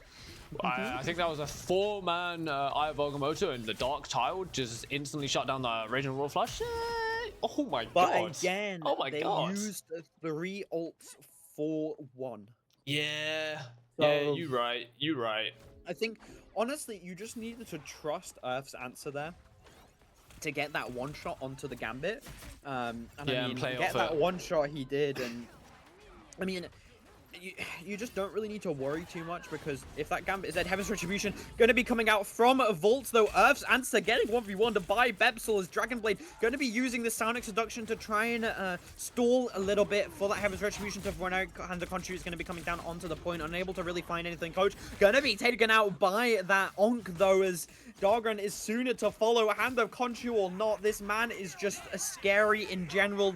That is a CYA instant Omega Hurricane to break it, though, and those are some very dead tanks, as looks like Curbs is going to be soon to follow. Coach managing to get a little bit of revenge for the rat, but unfortunately it wasn't enough. I will Not say, quite as fast of a cap as Cold Paragon, though. yeah, I was gonna say, like, there was only 23 seconds left on that clock before they capped it. Like, this is a really good kind of hold from Cold Paragon, but are they able to maintain it Wait, are going both into of this? their supports playing on console? That's really funny. Both of Crimson Hawk supports. Both Red and Hopeful are console players. Oh no, Red isn't. Oh no, okay, Red is a PC player. It's just, Never just mind. Hopeful. Almost having that Kumaho unleashed, though. A bit of a scary start. Curbs switching on to the Jeffrey instead. Kumaho Unleashed going to be coming out instantly into the backline. Coach getting scarily low. Looks like Dragon is going to be able to grab, but doesn't matter. As, That character is just hilarious, man. yeah, it's just so much damage. People thought that she was going to be the weakest support. Yo, But I took hate to one. tell you. I took one look at that at her page and went, yeah, that's broken. Yeah, I looked at it and I was like, I know my new main. I was like, I've that been thing's disgusting. Oh, Dreadwolf going to be setting up for a TP. Eye of Agamotto here. Cold Paragon better watch out, as this Strange is going to be launching at your backline. Meteor M not going to be able to find anything. He is taking a little bit longer, but it doesn't Come matter. on. Speedster manages to find one. Eye of Agamotto going to be coming out into the backline. yeah. Does only find one. Hand of Conchu is going to follow up. Ensong Inferno is going to be able to keep him alive, as the Raging Royal Flush does come out from both teams. Darkchild as well. I wonder if they can find Red. Red just needs to run and hide. Dreadwolf managing to take out Style. Earth's answer trying to cause as much damage as possible, don't but it think it's doesn't gonna be matter. enough. Their entire team Although- is just falling. Although they managed to find Red, and they are going to be stalling the point for a little bit longer. Going to be missing that combo onto Speedster. Yeah, Though. that was looking hopeful. That was looking real Quite hopeful. full. Yeah, that was almost the most clutch magic play I have ever seen. Yo, that was Although- actually looking kind of cold. Yeah, I'm looking at the ult charge here, and I'm like, yeah. Yeah, If I was in this game and I was called Paragon, I would just FF. Unfortunately, I have the League of Legends mindset of that it's already over, but mistakes happen. Crimson Hawks True. are not perfect. They could still mess up this Omega mean- Hurricane. You do also have the Sonic Seduction and its Jeff up on and online. So, I mean, it's still a bit of a defense, but here comes the Omega Hurricane instantly. Sonic Seduction and, okay, never mind, using both of the Yep. ults. That's what I thought was going to happen. No. Oh, to be fair, the It's Jeff healing pool was keeping them alive for a little bit, as Was well it? is going to be grabbed by Dragonblade, saving Curbston. Only a couple fell there. I think they're have still you going to seen- be able to defend this. Dragonblade is going to be taken out by the Onk, though, and actually... Are you seeing the I distance? think- Are you seeing the I think distance? I think it might be over. I Um, think the series I might don't be know about done. you, but I think using Jeff and Emma ult at the exact same time for one ult is not the play. Yeah, Um, I saw that they had that Heaven's Retribution and Omega Hurricane online, and I was like, yeah, it's over. Yeah, It is over. I mean, amazing play from Crimson Hawks, definitely showing their professional level skill. Mhm. But I mean, Cold Paragon were definitely giving them a run for their money. I think it just came down to very minute things of like, shouldn't have done that. Yeah, I'll and- tell you what, they did put up a good fight, especially as this is their debut tournament. Yeah, true. It was not bad at all, and honestly, I think Earth's answer has kind of made me into a Magic supporter a little bit. As Hey, oh I've been a Magic God. supporter from day one, man. Kings of my go. Yeah, I've unfortunately had a lot of Magic streamers in my ranked games, so You I know, personally by don't any really chance like do they go Magic. by? Do they go by one certain name? Go on, give it to me. Is it a person by the name of Huge Wood? No, it's not actually. Oh wow. Oh my God, did you see that Shreeman's in Ignite? I'm not surprised. The guy's the GOAT. It's cool though, isn't it? Yeah, it is cool. But with that, we are going to be taking a quick 5-minute break to get our Very final match of the day, which is no longer GG No LARP versus Equinox Gaming. It is going to be interviewers again up against Kitchen Magicians. One above all teams, one console, one PC. This is the One true returning. This is the true test of sorry. is PC better. Both returning teams, actually. Yeah, both returning teams. This So is they the might have battle faced, of the returning teams. they might have faced each other before, but yeah, with that, we will be going to a quick 5-minute break while we get everything set up. But yeah, we will see you guys very, very soon. Goodbye. Bye bye. Hey, you. Yes, you. Do you need a beard product? Well, then look no further. Fable Beard is a medieval theme beard company. They're going to have all of the necessities you're going to want and need for your beard, like beard oil and beard wash. And they have other things too, non-beard related, like body wash and deodorant. And if you're also looking for more feminine products, they also have Fable Beauty. And they also have a lot of Christmas themed items. And use our discount code at checkout to get a sweet discount. Thank you to Fable Beard for sponsoring us.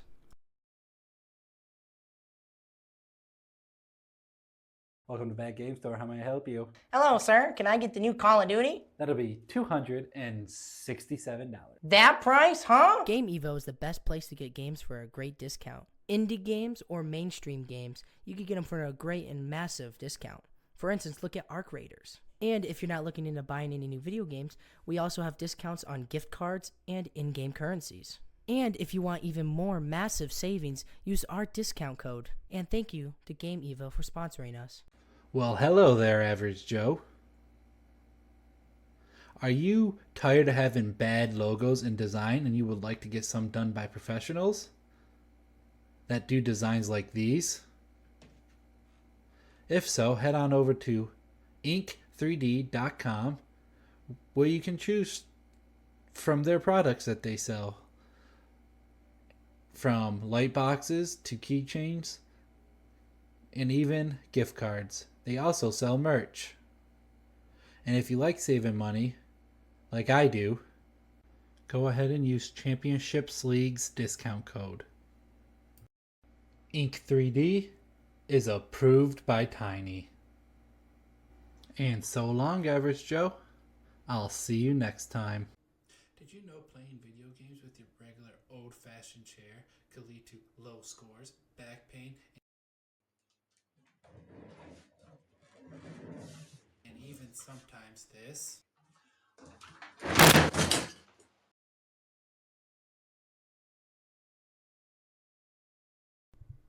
Oh, that really hurt. I'm not doing that again. But don't worry, now you can go to downwinks.com and get your very own gaming chair so you too can be good at video games.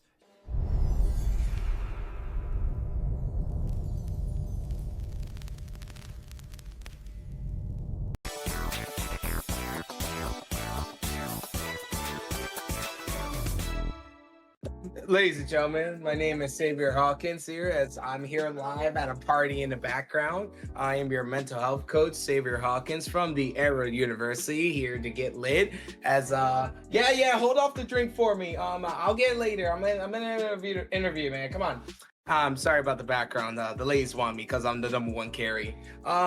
So let me tell you a little bit about myself. I'm, like I said before, I'm a mental health coach from Arrows. I want to go over a quick disclaimer. which is I am not licensed. I am just a mental health coach, not a mental health licensed counselor. So I cannot do typical counselor things like prescribe medications, because that's not what a counselor does to begin with. That's a psychiatrist, and that's not what I am. I don't do proper diagnosis. I cannot give you a treatment plan and any other aspects that a licensed mental health counselor can do, which I cannot. But besides that, I am your mental health coach from Arrows, and I hope you enjoy the show. So how you doing, guys? So we're gonna go over what ego is from a fundamental standpoint. So according to the dictionary, ego is defined as the opinion that you have of yourself and your sense of your amount of importance. So in other words, it's what you think of yourself versus what everyone else thinks of yourself, in layman's terms.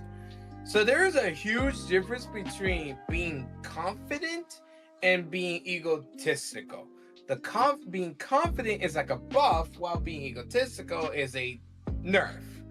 So when you are confident, your comfort comes from evidence-based, like practicing and being consistent. When you make a play that's going to help your team. When you look at failure, you think of it in a clinical manner of what could I do better? What did I do wrong? And you're just calling the shots in a confident manner. And you're saying, hey, go make this play because this can happen. But when you're egotistical, it is a nerf. For starters, you're not even helping your team. You're helping only yourself and nobody else. So you're doing it for your own validation, not for the team. Then a next thing is the classic, I am better than everyone in the lobby. You know, I'm him, I'm that guy, even though you're not. And then when you die or you fail, you're like, my healers aren't healing, GG no heals, my team is dog shit. You literally look everything under the sun to blame other than yourself, and then you just don't communicate, you just yap.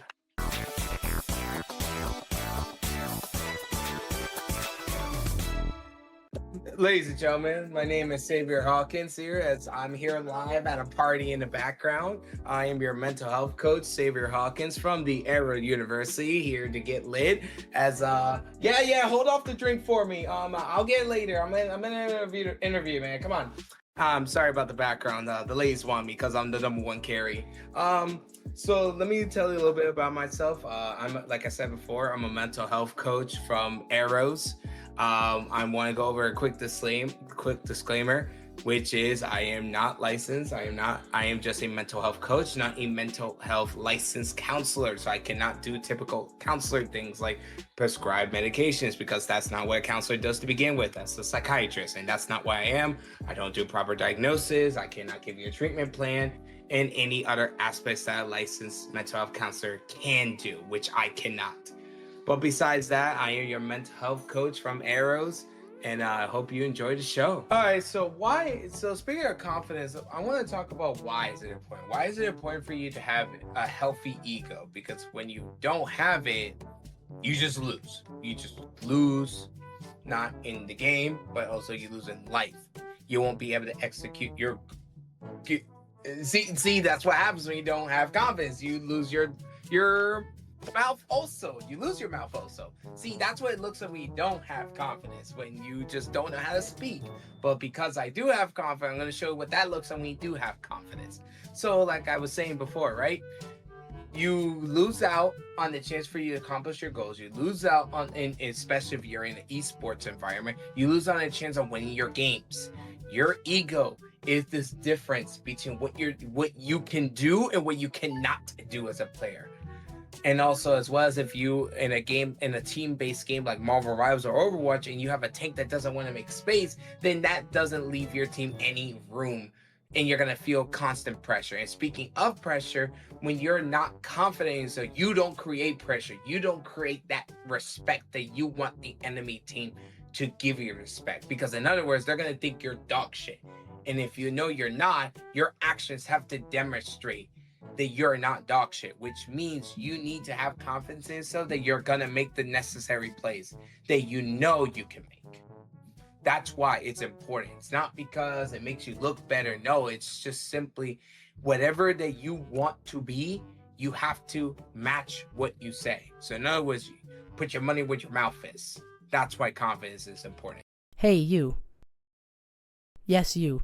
Do you need a beard product? Well, then look no further. Fable Beard is a medieval theme beard company. They're going to have all of the necessities you're going to want and need for your beard, like beard oil and beard wash. And they have other things too, non-beard related, like body wash and deodorant. And if you're also looking for more feminine products, they also have Fable Beauty. And they also have a lot of Christmas themed items. And use our discount code at checkout to get a sweet discount. Thank you to Fable Beard. Hello, hello, hello. Hello. Sorry, he gave me the countdown in a Scottish accent, and it really caught me off guard. Yeah, I tend to go a little bit doolally when it gets to this point in time. By that I mean it's 2 o'clock in the morning. This is early compared to the yeah, usual but I've been up tournaments. since 12 o'clock. I've been up since 12 o'clock. Ooh, It's been a good 14 hours. No, I realise that's slept actually not that till- long. I slept till 5, so Lucky you. I had a great. I went to sleep. bed at 5 a.m. and then woke up at 12. Big sleep. Nice. Big sleep. Nice. Anyway, past the sleep issues that I have, and who cares? Yeah, we we are on final series of the day, which is, is a little sad. uh, But I mean, yeah, you're tired. I'm tired. You know, we're ready to move the whole on gang to tired. The tomorrow. whole gang I'm just want to go tired, sleep. I but want to go play I've Deadlock. been. Right, so I want to play some Final Fantasy X. I've been really enjoying these matches Yeah. so far, though. So I am a little bit sad, but this is 2 returning teams against each other. Both teams are from our Arctic Dominion Cup, which was our last NA tournament. And interviewers have already been like, they've already been introduced. You've already seen what they are capable what they're of, about. seen You know what they're about. absolutely amazing plays, but we haven't yet seen Kitchen Magicians with Dat Bacon, though. John Porky, Fright Type, Nibubu, JRP, and Stitch My Soul. Absolutely amazing.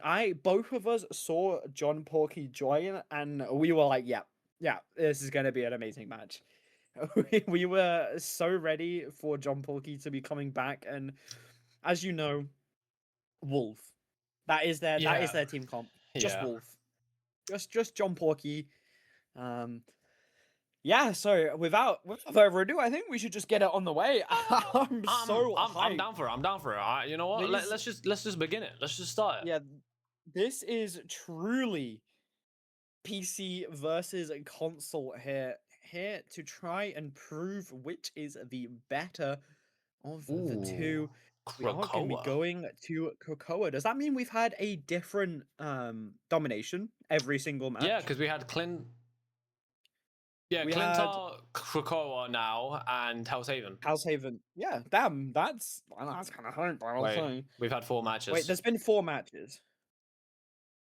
I think Yeah, there we might have been a saw repeat. Clintar first. We We- saw Celestial Husk twice. Yeah, there might have been a repeat. There might be. A Oh repeat. well. We are now on to Krakoa, which is some people's favorite domination map. Personally, it's actually one of my least favorite. I I hate will Krakoa. say. Yeah, I Not in don't the know. loving type either. The only one I like is the indoor one. I think it's called the Cradle. That's the only one that I really enjoy. The very outdoor and open one is not fun at all. We are going to be seeing the instant DD ban.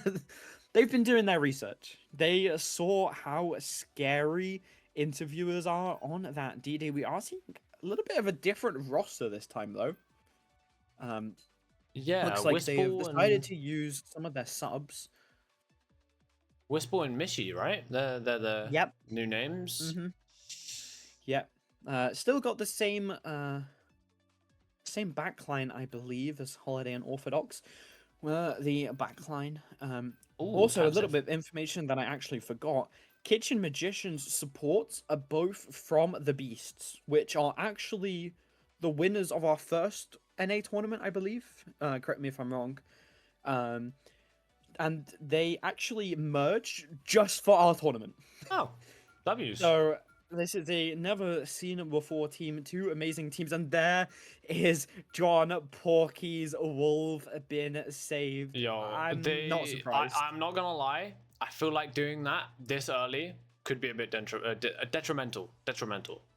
Because if they show the true power of the Wolverine in a domination, could backfire on the next two games.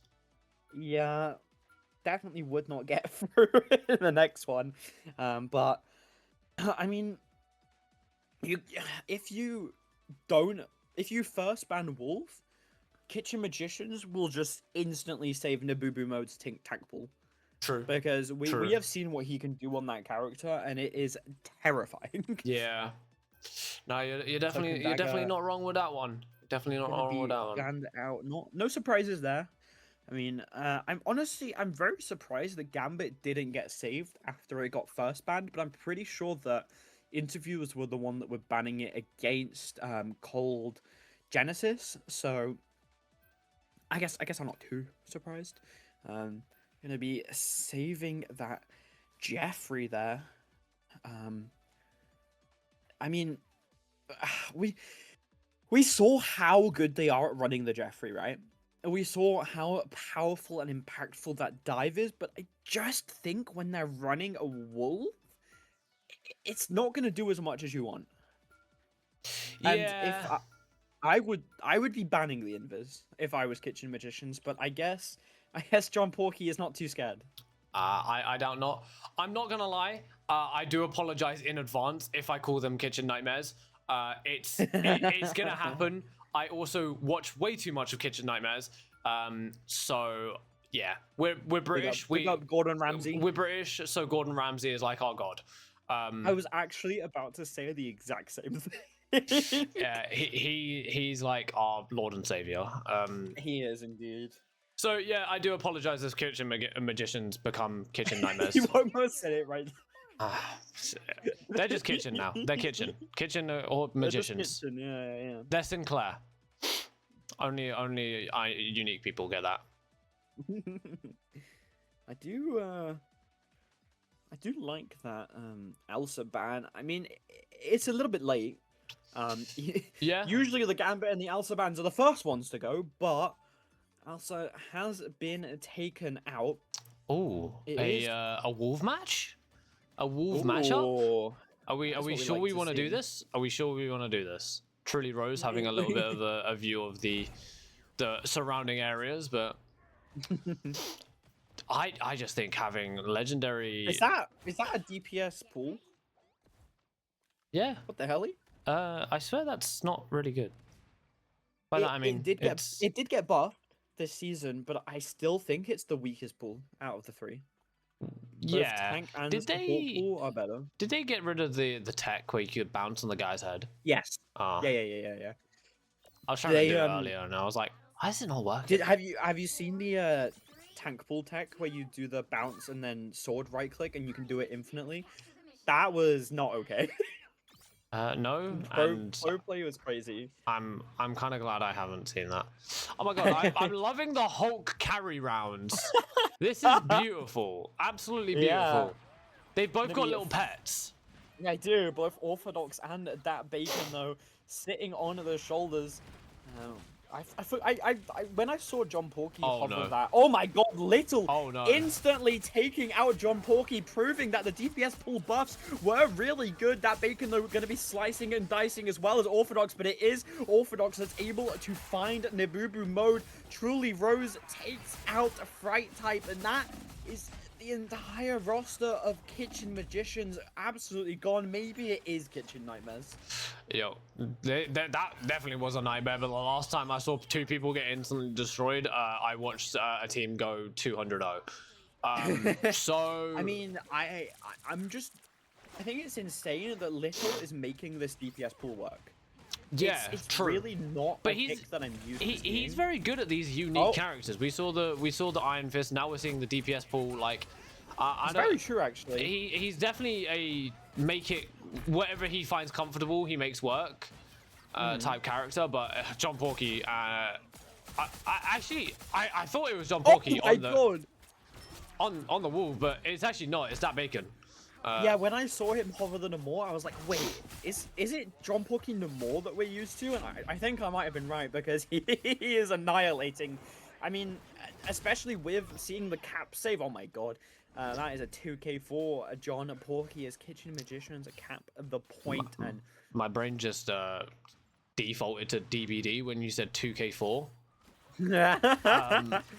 yeah, it looks like 2k4 is actually Insane. an impossible outcome. It's impossible. Yeah, I know. Anyway, that Bacon though managing to take out Orthodox, proving the diff in the Wolves here, and I'm not too sure you want to really. Oh no. I mean, well, he's just so good at it. I thought he was gonna go for the flank. I thought he was gonna go for the wait, flank. Luke. Predictions before he does it. How many is this last time gonna get? 4. 4? All right. Let's see it. Go on, that Bacon. Go on, my son. Yo, throw him, throw him. Oh wait, he sees them. He sees them. Oh, he's flying. Oh, he's flying. Oh, he's backing out. Although, you know what? I kind of like it. They're kind of messing with them a little bit here. Although, kind of closing in them on all angles. Orthodox getting scarily low already, getting poked out, and I mean, interviewers are just taking so long to get to this point. As that Baker no finds 4. You are absolutely right with that. As the invisible boundary is not going to save them. Fright Time using the invisible boundary in a response. Orthodox is going to be taking them out of it though. Going to be using the Jeff to find Orthodox, although I don't think it was truly needed. That ult isn't exactly that great.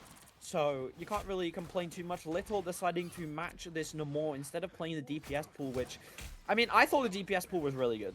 I did too. I thought it was putting on a good performance, and it was doing some good damage, but I guess nothing can kind of compete to Dat Bacon's Last Stand, which I just want to say I'm the GOAT. I'm the best at predicting. I can't tell if that's a cast a curse or a cast a blessing. I don't know, but here's a Meteor M coming out, and is it going to find anything? It's not, but it does look like JRP's just having a little bit of fun time, and here is a Horn of Proteus, unable to find anything, but with the assistance of his left click, it does find 2, and now he is trying to find a lot more than that as he finds a 3rd. John Porky, he is absolutely doing it. He is. He's showing them. He's showing them. He definitely showed them. John Porky, absolutely insane in the membrane, causing chaos for the interviewers. Although the interviewers did put up a pretty good fight, I would say. They did at the start again, like the other team, and then all of a sudden they didn't. Yeah, I mean, looking at the ult charge, though, I do believe that the interviewers can kind of come out on top for this first fight on the point, which, I mean, they managed to do last point as well. This is actually my favorite point out of all of them. Just a lot of insane angles, a lot of different ways to play it. Definitely a good point for the Wolf, especially. We're going to be seeing pretty similar comps from both sides. It's just that interviewers are opting to put Whistle onto this thing instead, hopefully to try and counter that Bacon, though, and just kind of set up Orthodox. But look at them. Look at JRP and Bacon just going on this amazing flank into the backline, so close to the last stand. It's going to be interviewers that do take first possession of the point. Obviously, it's not open just yet, Passive but they props are in, already, by the way. They're in position. Yeah, Little managed to get that out of Bacon instantly.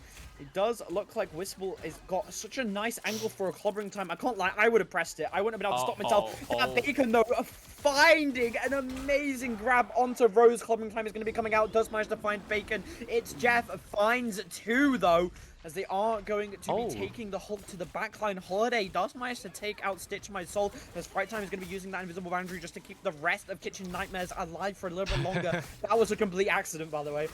Truly, he is going to be able to use that last stand on to 2, 3. He isn't going to be able to find anything, though, as Orthodox uses it as well and actually finds Fright Type. And that Bacon, though, goes down, and interviews capped the point really early and have just been running away with the percentage a little bit here. Yeah, I mean, they're definitely showing some true kind of turnaround. We're not bringing that back, but Turn around.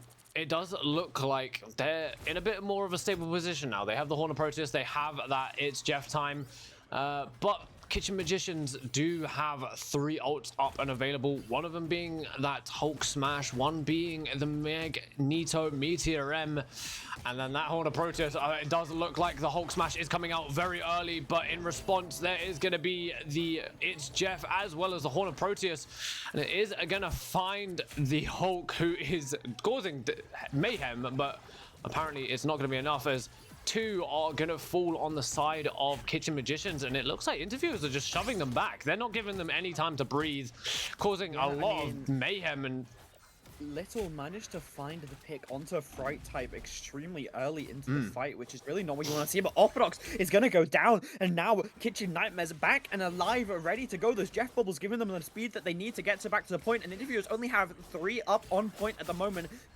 Thing has just joined them, Whistle and Rose trying to keep the point alive. It's ticking up to 90%. This is not really close at all, as truly Rose is going to be taken out instantly for a Fright type. This might finally be their time. Holiday is going to be using that invisible boundary to keep them up and alive for the time being. A Nabubu mode running in as Stitch My Soul finds the invis. That is exactly what you want to see. No more is John Porky is going to be able to take down Little though, and Whistle is going to fall as well, as Kitchen Magicians finally turn the nightmare into something less scary.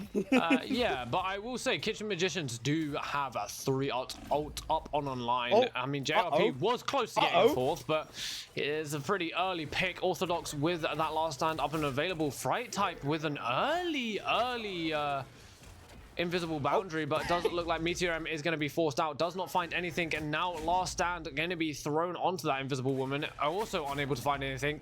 Clobbering time again, missing and finding nothing. What are interviewers doing right now? Looks like Nabubu in a bit of a situation, having a 1v1 with a Wolverine who's a little bit enraged, but he took it fine. He took it fine. Yeah, I mean, Magicians just played that fight really well. They just kind of picked them off one by one. Interviewers using a bit too many ults, really. A bit too many? For the fact that they found nothing. They used 4. They used quite a lot, but not a lot. Yeah, I mean, Fright type was forced to use that invisible boundary, so it's not terrible. They do have the support ult advantage, but I mean, it's Jeff, you know, it's not truly great. That Bacon, they're going to be looking for this last stand. Managed to find 3, unfortunately only gets Rose, but it is enough to take Rose down pretty early into the fight. And I mean, interviewers already on the back foot yet again, as they are forced to probably just run back, as JRP has decided to switch on to this they're gone. thing instead. Yeah, they're gone. They're going to be TPing back to the point, I believe, as Rose is setting it up nice and early. Yep, there we go. Finally, gonna be setting it up. They're going for a split. Kitchen They're going for a Nightmares split are TP. just sitting on point though. They know that if they just manage to hold this for a little bit longer, if Holiday managed to get that invisible boundary out, they could be huge. They just need to find Fright type. JRP going to be finding 3 with the clobbering time, with Nabubu mode slamming that Meteor M straight onto Holiday's face, and I don't think that Mishi's It's Jeff is going to be enough. Does manage to find 2. Orthodox, the only one on point right now though, as he's facing an army of Kitchen Magicians.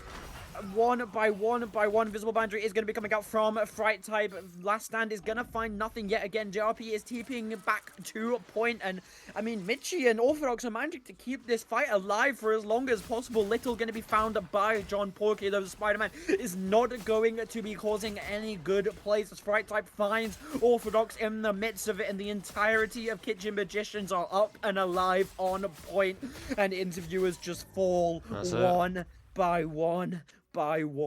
Wow. What an insane first match. Kitchen Magicians are going to clutch it out though. Yeah, I mean, they had so many opportunities there, interviewers, to kind of like take possession of it, and it just looked like they just kept throwing lives for nothing really. Like they weren't able to stabilize, they weren't able to kind of build any ult charges, and when they did, they just wasted them in a sense. They weren't able Yeah, to kind of converge on anything. They either missed them or they just kind of wasted them for no reason. Look at John Porky's damage. I know, I didn't want to Putting look in at the it. work.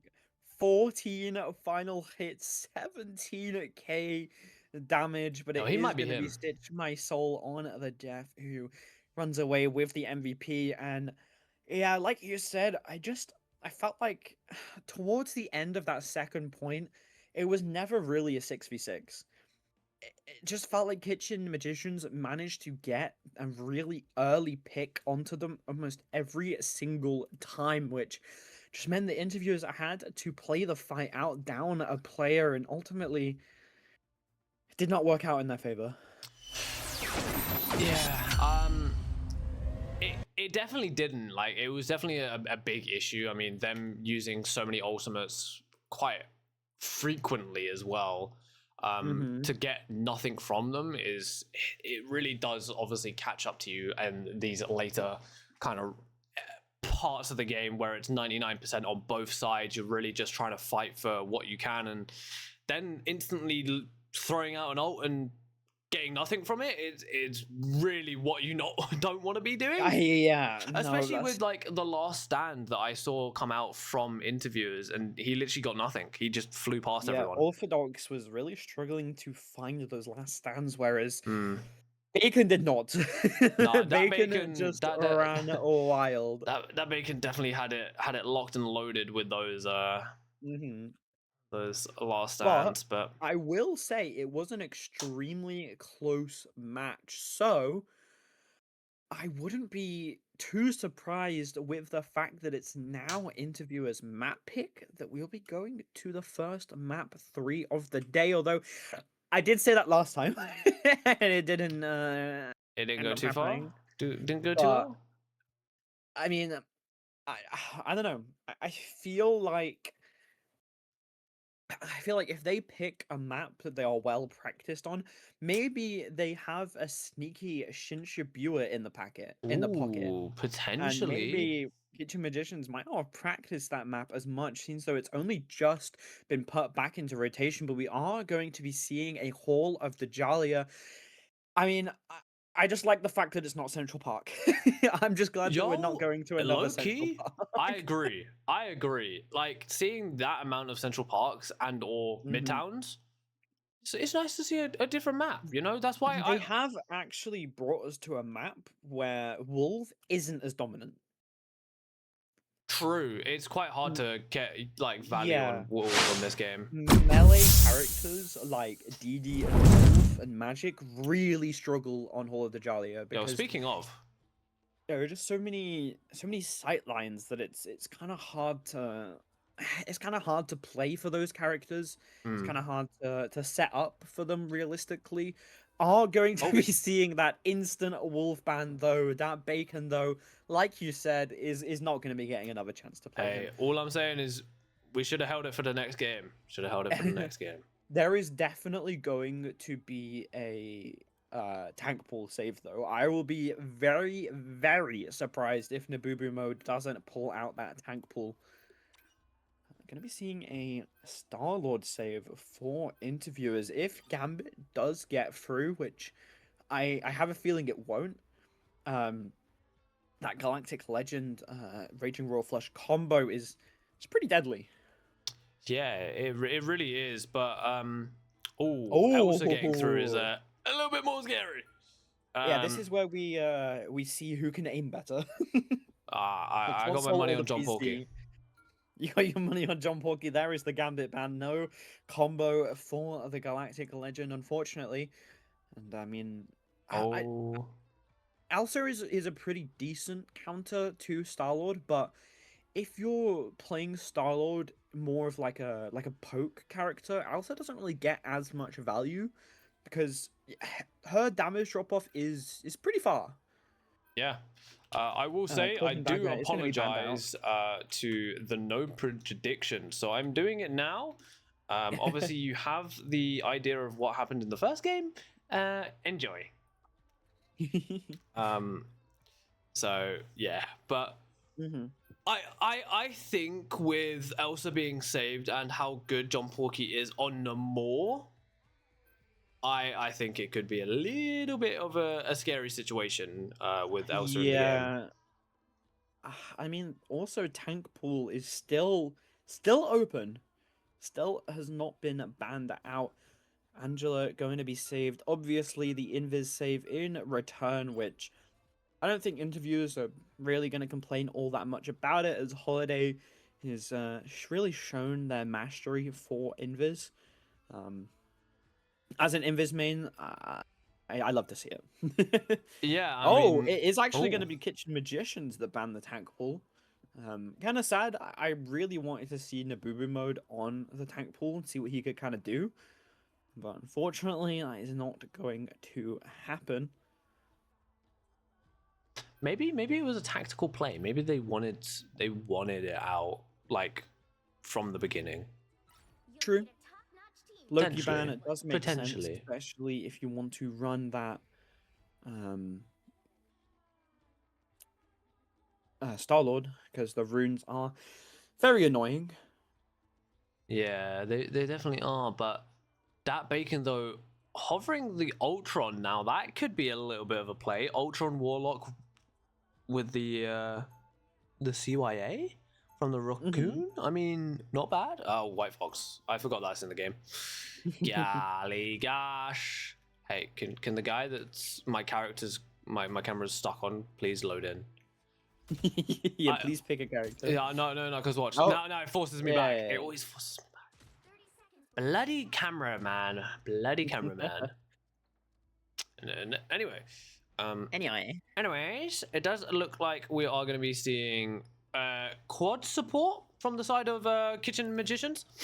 Don't know if that's a tactical play or a non-tactical play, or they just know what they're It doing. would be really funny if they run out on that. We are seeing the Truly Rose Angela, which I'm especially excited to see again. We are going to be Truly seeing Rose is really good on the Angela. Yeah, we are going to be seeing an Angela fight though, Truly Rose versus JRP, and we saw how good JRP was in the last That's true. tournament. So Just to say though, within this kind of little fight that Orthodox and John Porky are gonna have, one of them has a Mantis damage boost. So one of the True. Elses is going to be doing a lot more damage than the other one, as we are already seeing a grab onto Mr. Ooh. JRP. Fortunately, not going to be able to do anything with it just yet. John Porky, with that damage boost, just causing so much pressure, getting so much space for his team, as interviewers are already kind of forced back into that off angle, and Truly Rose is going to get absolutely melted. Amazing grab from JRP, as Orthodox is going to fall to that Bacon, though, and this is just the push that you want to see. The Mantis damage boost is just causing so much chaos, but Mishi managed to find JRP out of nowhere, and now they can kind of start to push it back up a little bit, but they don't even get to touch the point in time. oh my gosh. Oh my god, look at John Porky go. Look at this absolutely balanced character right here. This is who what let we this guy like in the to game? see. Who actually let this thing? Who at the headquarters of Guangguan thought, yo, let's look through every single character in the Marvel comics. Oh, Elsa Bloodstone. Oh yeah, she seems cool. I will say, Oh. it is really fun to watch Elsa being played in pro play, because they just annihilate. Like, they 1v9 Yeah, every single game. because this character is busted, like busted. And look at the Glarchox that's about to come out, because Rage of Ultron first, but Yeah, Rage of Ultron is just going to be pushing back interviewers even further. they as- just can't do anything. Yeah, Kitchen Nightmares are having to use pretty much nothing for all of this space. That was an accident again, by the way. no. Glortrox is going to be dodged, though, by Truly Rose. Really nice, strange shift into the air, as the invisible boundary is going to be coming out from both teams. Holiday is going to have a slightly longer one, but John Porky does not care. That is a very dead little, as the Namor is going to get no value. Kameho and Lee trying to clutch this out as long as possible. Meteor M is going to be coming down, slammed straight on to Orthodox's. I mean, I think the fight's already over, Luke. I'm not even... I This hate is to just... break it to you, After watching that domination, I thought that this was going to be a lot closer. Yeah, but Elsa wasn't allowed. And apparently, this character's Oh my- meant look at to this be in the character. game. Look at the 2-second cooldown on the dash. Yeah, I'm That sorry, is but just not okay. yo, can we wait? If she hits people, does it reset her cooldowns? No. You get you see the little stacks at the bottom. If you hit people or get kills, it reduces the cooldown of your shift. Doesn't look like we're going to be seeing a Heaven's Retribution from a JRP. Meteor M isn't going to be able to find its target, as this Rage of Ultron is just going to push them back even further, and Kitchen Magicians are just kind of using the same sort of playstyle every single fight. The pull-in? Yeah, that was a really nice strange team up. Looks like Soul Resurgence is going to come out, though. Ayamoto finds 2. Manages to take out Stitch My Soul, though. Glortrock's not going to be able to find anything, unfortunately, as they are just going to be kept up and alive. And if they manage to take out John Porky here, that resets his stacks, and that is really, really good to see. But unfortunately, I don't think they're going to be able to, as he just walks away. Little going to be able to find the Boo-Boo mode on the way out, though, as they have finally switched on to match the triple support. The Mantis, they realized, is just way too much, as interviewers finally win a fight. They do indeed, but there is still only 4. Well, I say there's only 4 minutes. There's still 4 minutes on the clock. 4 whole minutes, and they have to go half the distance of the point. You know, it's possible, very, very possible to hold it out. I've seen teams do it before, and I definitely have faith in the interviewers in doing it. But with the kind of pressure and power that Kitchen Magicians have, Oh my god. although that was a very nice Glarchox, and now Kimiko coming out. Is it going to find anything? It does not. Meteor Rem, though, that was pretty close to absolutely destroying, and now are we going to see a John Porky hit a massive Glarchox, or is he just going to stall it out, wait a bit? It doesn't look like interviewers have nothing up and available apart from this Soul Resurgence, which is good, but I don't think it's going to be enough. And here's going to come a massive Glarchox with the Rage of Ultron, and it is forced out quite a lot. By that I mean the one ult that they had, which for them is a lot. I don't know. I mean, they're just getting instantly shoved back. As soon as John Porky falls, they really have no way to defend themselves. Like, he is their driving John force. Porky dying there is actually really good for the interviews, because that resets the stacks. That dash is back to going to 6 seconds, so he's gonna have to regain all of those stacks again. Yo, but he's with the halfway. Mantis, it's not really gonna. Yeah, the Mantis damage boost just allows you to get it so fast. And I mean, Kitchen Magicians have this Soul Resurgence to just push in, and interviewers don't really have an answer to it apart from that Ayamoto again. If truly Rose manages to find the Stitch instantly, that is going to catch them out, but they didn't manage to build it in time, although they didn't really, interviewers just respected the push and backed up a little bit. Truly Rose getting scarily low there, is able to just go behind the cover and keep it up. John Porky manages to find Orthodox, winning that Elsa 1v1, as John Porky is in your backline and he is messing you up. Holiday is going to fall. God. Little gets shotgunned in the face, and this is not looking good. Komiho Unleashed is going to be coming out just to keep them alive for a little bit longer. Holiday does use that invisible boundary just to give the team a little bit of a push pressure, but I don't think it matters, honestly. I don't think so either, but Glarchox is going to find one Meteor Heaven's Retribution getting pulled out instantly, and another Glarchox, but looks like John Porky is going to get taken down. Meteor M is going to connect, but not find anyone from it.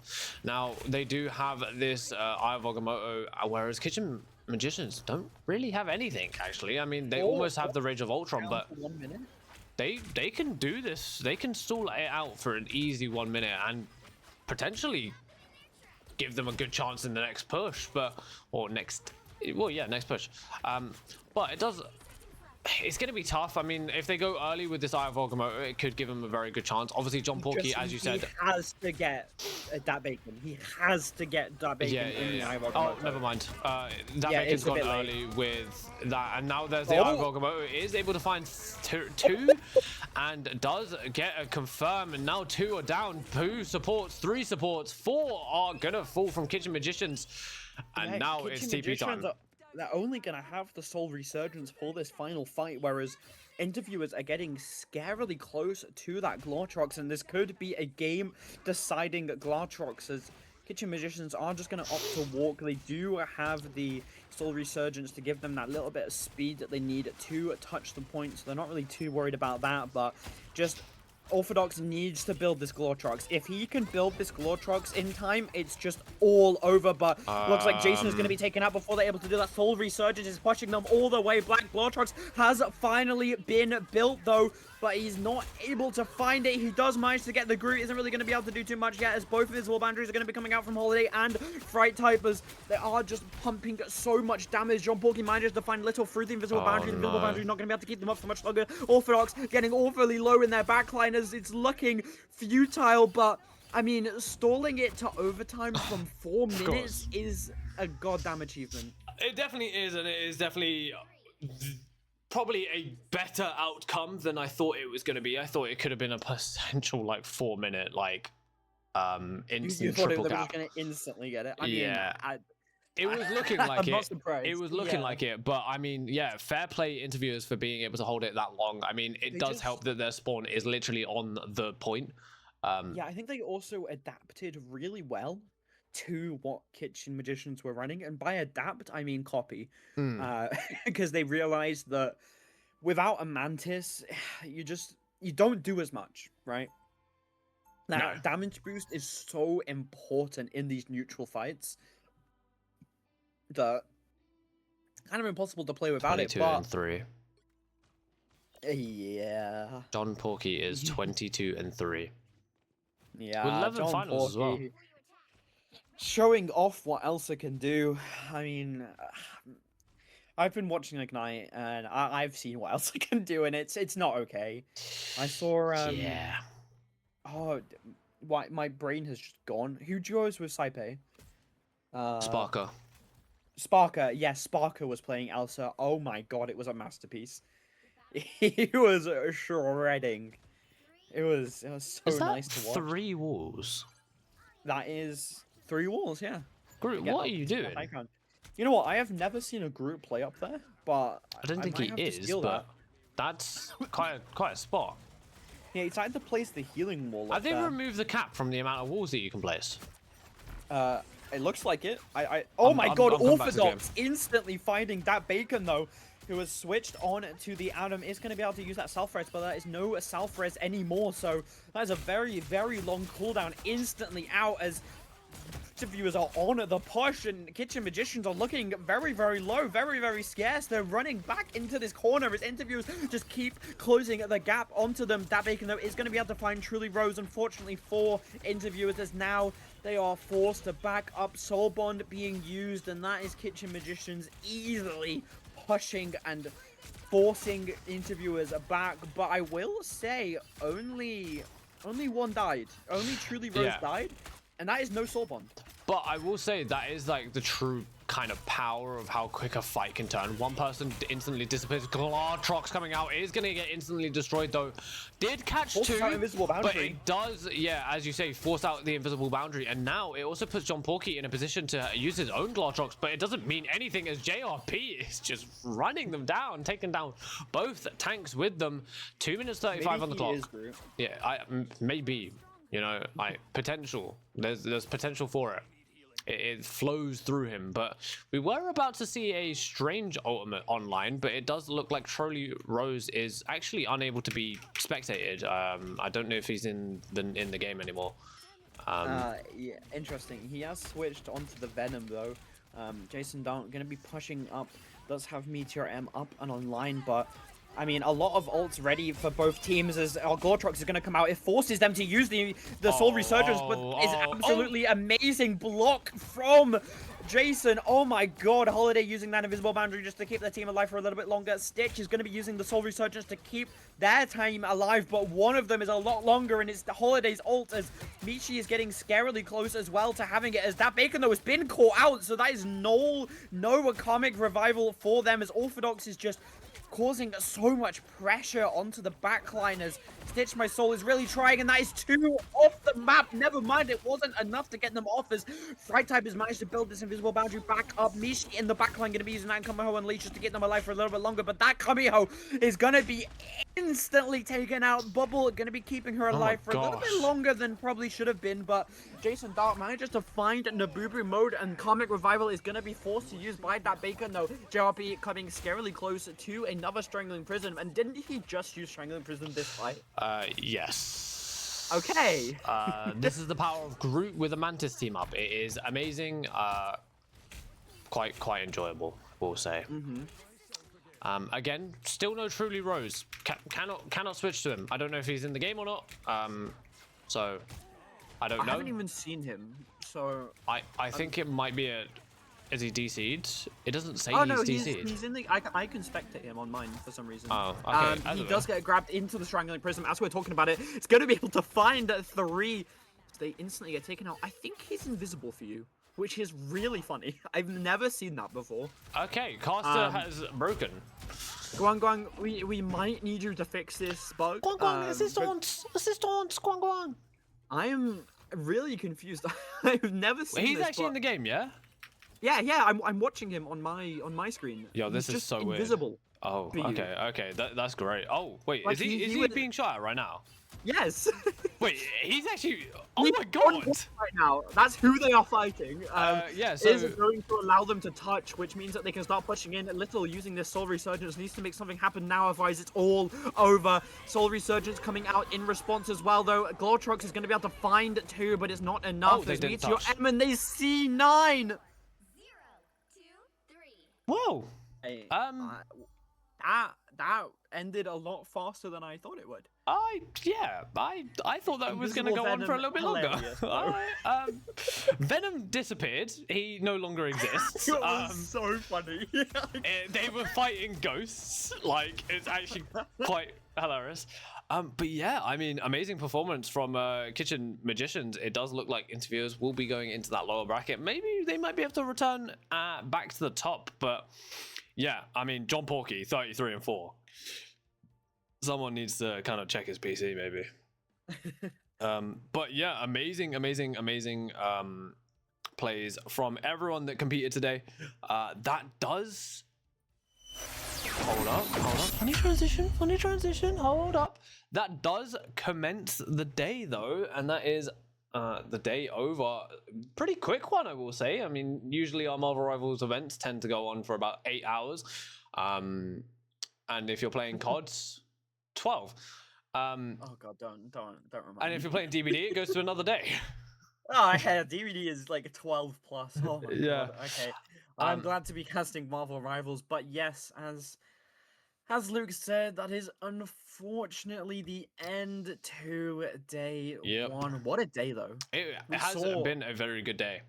Yeah, we saw some absolutely amazing plays. Unfortunately, all 2-0s, but maybe that'll be changing it tomorrow. Some amazingly close matches, though. After seeing the teams play today, who do you think is gonna take it home? You know what? I'm gonna root for the university team. I'm gonna root for Crimson Hawks. As much as people probably don't think that they will go very far. I don't know why they would think that, but I think they got it. I think they're gonna see Kitchen Magicians in the grand finals. It's gonna be them two. That would be a match to behold. I can't lie. That or Roll. Roll could really good. Could potentially be the next up. But yeah, I think for me that's my 2. For you? Oh, you know what? I'm gonna go for Kitchen Magicians, and I'm also gonna go for Roll as well. Okay. I think the finals is gonna be Kitchen Magicians versus Roll. That's That is fair. my That's fair. current prediction. But I mean, there were so many amazing teams. Crimson Hawks, amazing performances. Interviewers really showing what they can do as well. And Lunars, unfortunately, got a very difficult opponent in the first round. So Yeah. hopefully we can see a little bit more of them tomorrow. But I mean, honestly, it's anyone's game. It definitely is. There is so many ways for each of these teams to come back. And I'm just excited to get back into it tomorrow. But unfortunately, it is over. It The day is. It is. is done. But But if you enjoyed it, come join again. 6 p.m. EST tomorrow is going to be our start time. yes. And I will say, as we do go to an end, Tiny and Titan. You know, they've produced an absolute banger. I watched it earlier. It's actually pretty fun. It's actually pretty good. So I really hope they went with my idea, but I doubt it. So we will be going over to Tiny and Titan to let them close out the day for us. I hope everyone did enjoy today, and we see you tomorrow. But for now, that is us signing out. So goodbye, and Bye bye. we'll see you tomorrow. Goodbye. See you tomorrow, 6 p.m. EST. Be there or be square. Yes, sir. Hello, Titan here. Today I'm gonna be telling the story about St. Patrick. So it starts off in a galaxy far, far away. Sorry. So Saint Patty, before he was Saint Patty, was mean wee Scott, born in 5th century Britain. So then he was kidnapped at the ripe age of 16 and enslaved in Ireland for 6 years. While enslaved for about 6 to 7 years, he was a shepherd. One day, while he was being a shepherd, he decided he wanted to go back home to somewhere. I don't remember, Britain, something like that. Where's the script? I can't, hold on. Yeah, Britain, I believe. We'll figure it out later in post. Then St. Patty walked about 132 kilometers, and for all of you actual Americans out there, he walked 82 miles. And then, at the very end of St. Patrick's journey, he walked up to a boat, and then this man looked at him straight in the face, and he said, "You could ride on my boat."